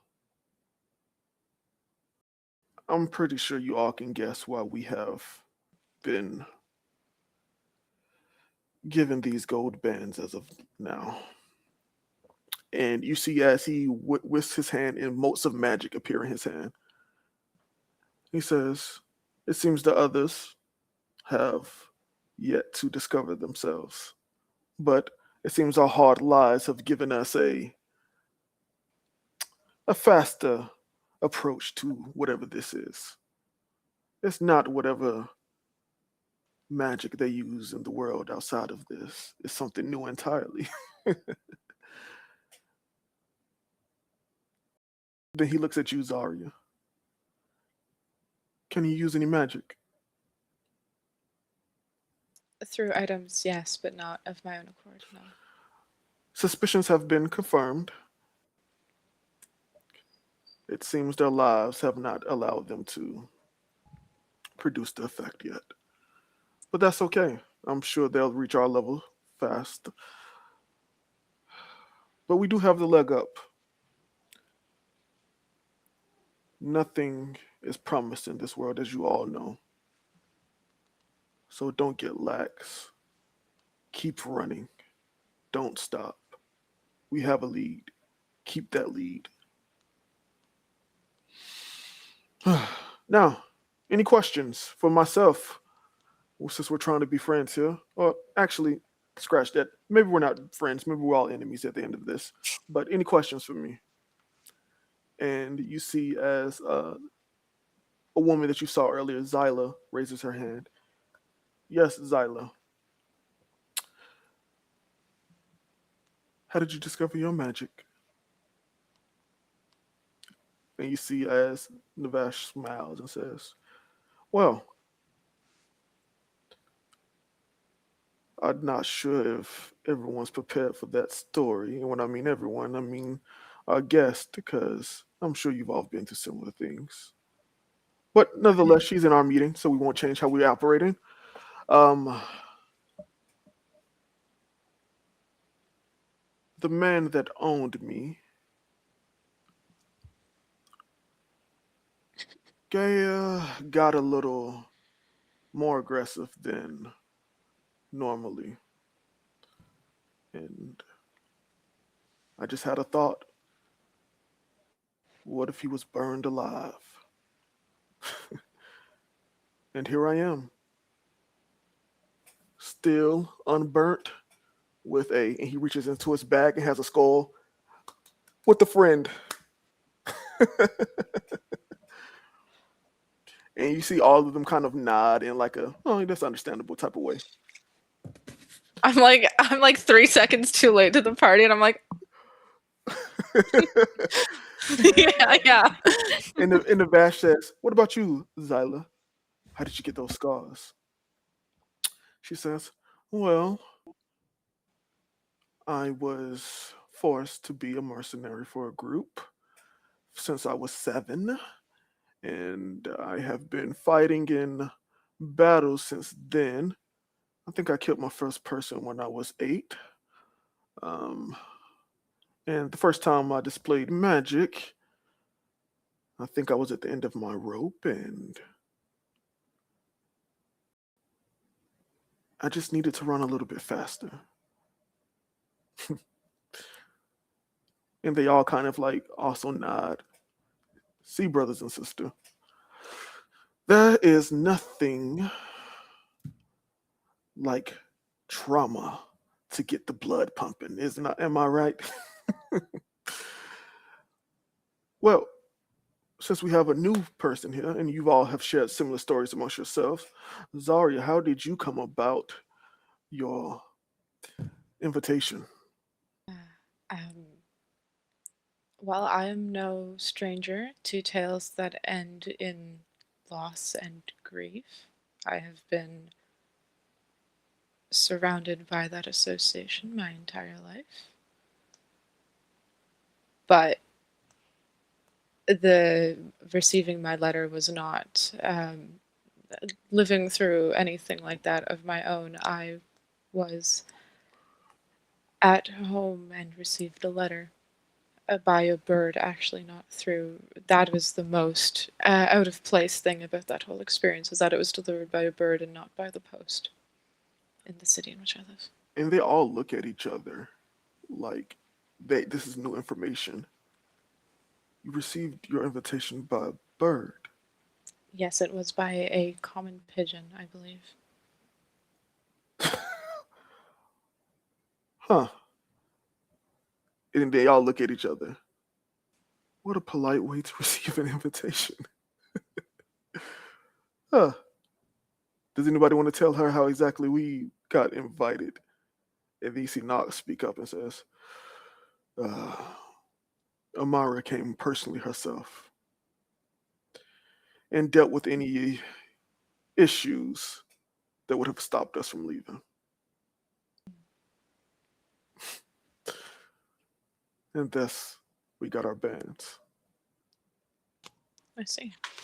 I heard her narrate the letter to me, but other than that, it was relatively impersonal. She's you see Knox speak. She's a words doesn't describe her. Ineffable, sure. Well, if you see Navash speak back up. That is all, brothers and sisters and friend. We shall see at each other at our destination. I hope you all enjoy the rest of your trip, and if you need anything from me, I'm in room 1. And he turns around and begins to walk away, and everyone begins to stand up and walk away. And you see Knox look at you and say, was it everything you hoped for? Yes. Well, Zarya, you have a wonderful time on your ship. You know what my room is. And he turns away and walks. Is Mhm. Go ahead. is anyone following after Nivesh? Like he's like, I'm in room 1, walking off. Does it look like anyone else was in room 1 with him? Yeah, Okay. there's 2 other people following him. Okay. Gotcha. Cool. He's not that special. Right. I'm like, oh my god, room 1. Wow. And it may have just been a coincidence too. Right. Or was it? Or Or was be it? a coincidence in 18B? But yeah, you get up and you kind of get back Yeah. to your group. I don't Heading know if you back tell them everything that happened or not. I think the way that it worked was from like in chronological order. I circled back around when they were talking with Zyla, and I'm like, "Oh, did you learn anything about Zyla? No? Well, I don't know about you, but I'm going to this meeting later tonight." So I think it's like I come back to our room, and I have like a bag of popcorn or something, and I've like taken all of the pillows out of like the ward, like the spare pillows from our beds, because I imagine it's like they're the kind that have like 9 pillows. There's like the long ones and the big ones, and it's like you only need 2 pillows for sleeping. You don't need all these different ones. And I've arranged them into like a slumber party type of thing. Where I was like, I'm gonna dish this stuff, whatever I learned from this meeting. And as I'm on my way back down the hall or down the magical lift to our room, I'm like, these stories and these secrets are not mine to divulge. Like, yes, I have been rooming with Enlani and with Lucy, and I consider them more my friend than the other people that I just met earlier today. But there's still going to be some discretion when, because at first I had no idea what to expect. I'm like, oh my god, you guys, I'm gonna find out what's happening with the gold bands, and I'm gonna come back and tell you we're gonna have like a whole, night, like a slumber party, and dish all these secrets. And I'm coming back, and I'm like, I can't do that. So we'll see. I'll figure out a way to phrase it tactfully. Yeah. I think that the thing that really takes you by surprise is that you kind of understand why they were all so standoffish and like Yeah. more serious. The people that have got gold, like Knox said, I would have preferred to live your life than the life I have lived. Yeah. You guys are all going to the same place, but It seems that the school has taken, well, not school, you don't know school, but we know school has Cult. taken care to. There are certain individuals in the world that need special care, and their lives have not been easy, and they have unfortunately been granted magic for survival, not out of curiosity or discovery. And that's what the gold bands are. They're survivors. I don't want to impose my own like comfort or positivity onto everything that they've been through, but I find it a comforting thought to believe that there is some kind of karmic force in the world that can distribute things to people based on merit or based on need. And that, like Nivesh said himself, that there is like a second chance, or that there is like this reassurance that they are now being given as well, even though it's relatively late in the grand scheme of what happened to them. But it's nice Yeah. to think that. And also, to be clear, some of the people there were children. So they hadn't, while their lives may have been hard, they didn't have to live as long as Knox or Right. Navish. They were saved essentially before they got to their age. Hmm. And I think that there's a level of,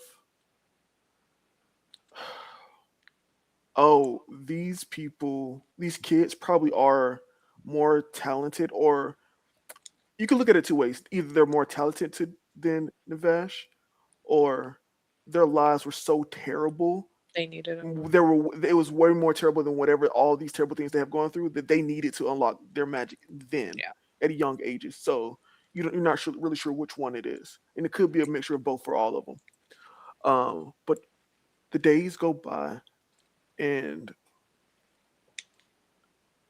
eventually, you hear, "We land in 30 minutes" over the intercom, and as the announcement spoken on the intercom, you guys kind of all like go over to your windows to look out to see what it is, and you just see pure white. You see an icy tundra of forest and mountains, and there's a perpetual blizzard battering outside the windows of the SSLNM. Um, if you were not inside this vessel, you probably would get instant frostbite. Like, that's how cold it looks outside. Um, and as time closes forward, you guys are just like waiting. You guys see that the vessel looks like it's beginning to land, but you don't see any landing pad or anything. And you just see you guys flying straight at the mountain. And you guys kind of do that thing where you are now bracing yourselves, and you start to hear screams like in other rooms I'm like as like massaging my jaw for when my ears inevitably pop. yeah, and you brace yourself to hit the mountain, and you just kind of pass through it. And you pass through, and what you see is a massive, when I say massive, I mean a massive shadowy area. And you literally see the darkness and the shadows moving and swirling. And what you see is it is alighted by pathways of light, like neurological pathways in the brain that are Mm. connecting different points of light. And you see a large central column of light in the center of this shadowy area, and you see a massive tower being erected up into the sky. And you can't even see the top of the tower because it like there's clouds there, and it breaks through. And at very high up in the near the tower, you can see in the air are 6 floating islands surrounding the tower. And you guys begin to land and descend at a docks area. And as you land on the docks, you guys get your, and everyone said, and at this point, you guys have put on your uniforms in the way that they've been explained to you to put on. Um, the the stairs kind of let out, and you guys all begin to exit the vessel. You guys, all your inventory. You see that Edgar and all the other Lumbergriffs stay on the ship. Um, and Bye. Give a little. as you exit the ship, You look at a docks that is built for all these flying monster machines. You see about two or three of them all just kind of lined up, and you see other people begin to exit off similar ships. And what you see is the people that are exiting the ships to your left and your right. They are laughing and smiling, and they don't have any guardians escorting them. They look older. When I say older, I mean inexperienced. And Right. they all look at you guys, and they they kind of, it's like they're reminiscent of a time, and they all go forward ahead of you guys. And you see Kogo kind of says, "Everyone over here, look, me, same guy every time speaking. I'm the one Standing keeping on the people's time." heads. Yep. You see this time he's standing on llama griffs, and they're stacked on top of each other. There's three of them stacked on top of each other. He's standing over them, and his legs spread out. He says, "The journey has been long and it has been arduous, but I'm glad you guys have made it this far. My duties are over. I have escorted you all to this point. Um, from this point on, you'll be escorted by," and he points, and you guys see as an elven male begins to walk out of the shadows. He has pale skin. He has long black hair that hits the ground and that is following him as he walks. He has this simple button-up shirt. It's a black shirt with black slacks, black shoes, and he says, "Hello, my name is Roti, or Rody." He said, "My name is Rody. I'll be your guide to the Magnus Lexen Assembly Hall. We will take your luggages to your room." And you see as other llama griffs they don't have the bow ties and the ties on. They have like armor on them, and they grab you guys' luggage, and then they begin to fly off like to the western side of the docks through a big like open door, and they all begin to fly out of it. And he says, "As we move forward, it is important to stay on the road of light and follow me closely. It's called the Bulwark Roads, and this is how you would get around the grounds on a day-to-day basis. As you all came in, you should have seen the shadowy area. Those are the restricted areas. If you go outside the road, your death will be imminent, but that's why we take great lengths to make sure that the roads are protected. So be careful and follow me." And he begins to walk forward to the eastern exit of the docks. And everyone kind of looks at each other. Like everyone has this moment of like, what the fuck? Death. And Lucy, Zaria, and Alani, you guys see this immediately. The gold bands don't even like, there's no break in like processing of what was just said. Mm. They're immediately follow him as Zaria, danger is like their lives. So they just follow him immediately. And you see Knox kind of wink at you as he begins to walk forward. And eventually everyone kind of like, okay, this is what we're supposed to do, and they begin to fall in line. You heard the man? Come on, guys. um, and as you walk, you enter this literal road of a light, and you see this grayish light wall attached to the road as to protect you guys from falling out into the shadowy area. And inside, you look outside of the shadowy area, you literally see the shadows swirling.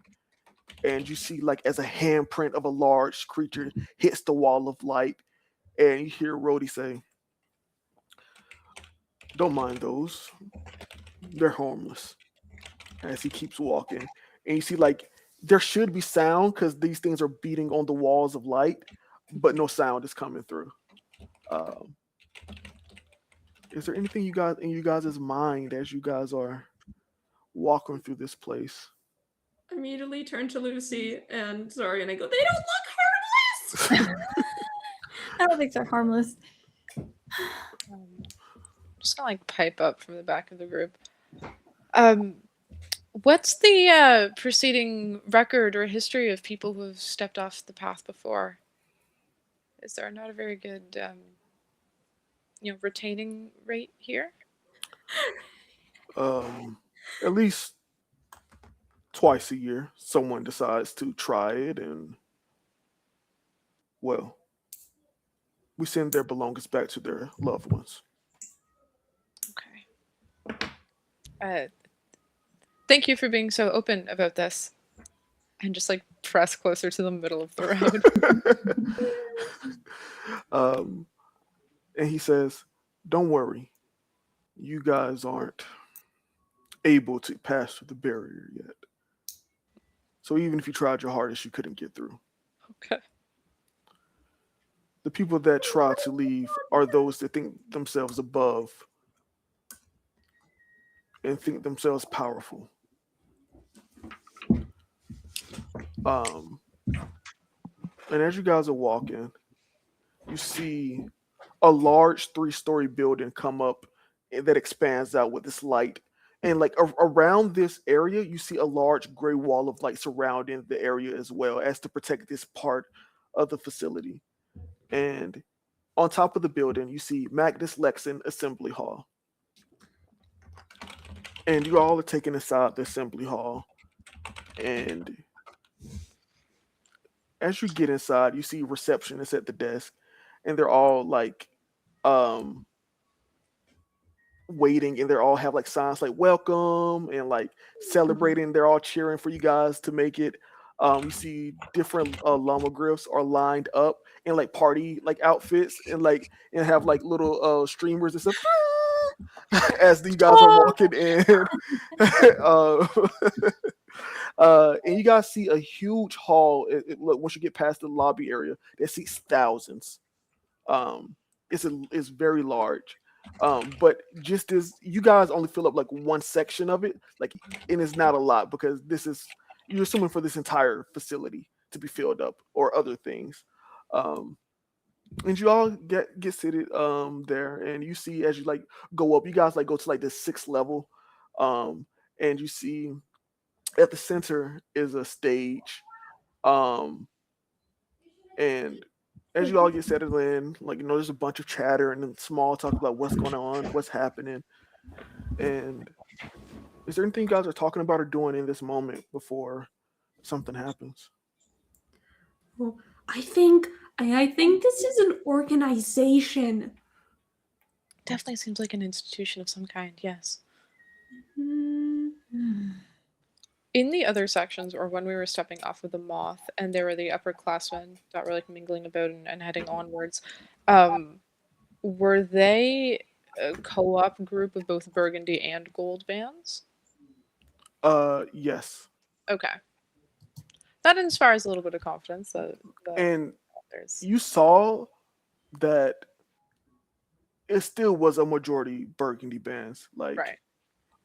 you saw probably maybe like 3 or 4 maybe gold bands. Okay. And if you had to guess, not everyone leaves and comes back. Right. But it's at least not like segregated through and through. Yeah, no, they Full seem like they time. have intermingled at this point. But you Yeah, do definitely see seems. for your gold banders, uh, they are all in a section by themselves together. Yeah, I figured at least for the beginning they'd keep it that way. Yeah. Yeah. Um, Yeah, and Lonnie, this definitely seems like an institution of some kind. I don't know what for something to do with the magic that's been running this whole place for sure. It's really wealthy, so hopefully, if you're right and they are a cult, they're a really rich cult. I don't think they're a cult anymore. But Wonderful. I don't want to be in a cult. with the way that Ali spoke about currencies and what they use here, I'm not entirely sure if it's all just paid for with gold. mm. Oh, I only brought But, gold. I mean, those people seem like they're kind of happy to be here. It kind of makes me feel better, Wait for people to come even though I back. still don't know what's going on. I just meant if they absolutely did pay for all of this in gold and funded all of this with a traditional currency, then I feel like Ali would know that working for them. But if this came about through other means, then Mhm. then she would be able to say that she doesn't know. Yeah, it does seem a little bit more dangerous than what I'm used to, though. That was really scary outside. Yeah. Are you afraid of heights, Lonnie?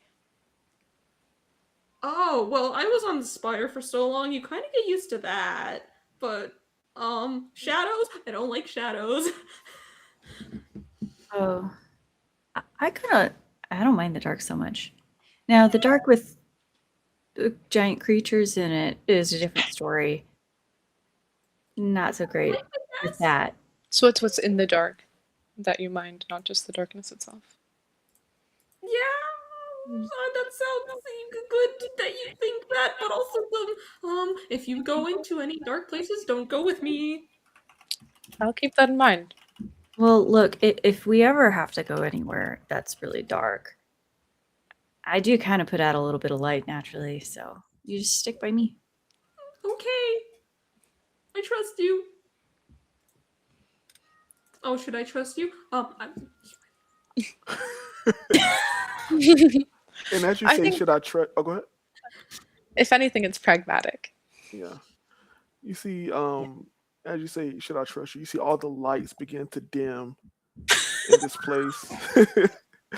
And you see as a light begins to shine out on the stage, and you see as a woman begins to walk out, a human woman. She looks like she's in her late 20s. She has deep brown skin. She has these black eyes. She has these three long braids that go down her black. She's in these elegant mage robes of the school colors, like burgundy, gold, and black.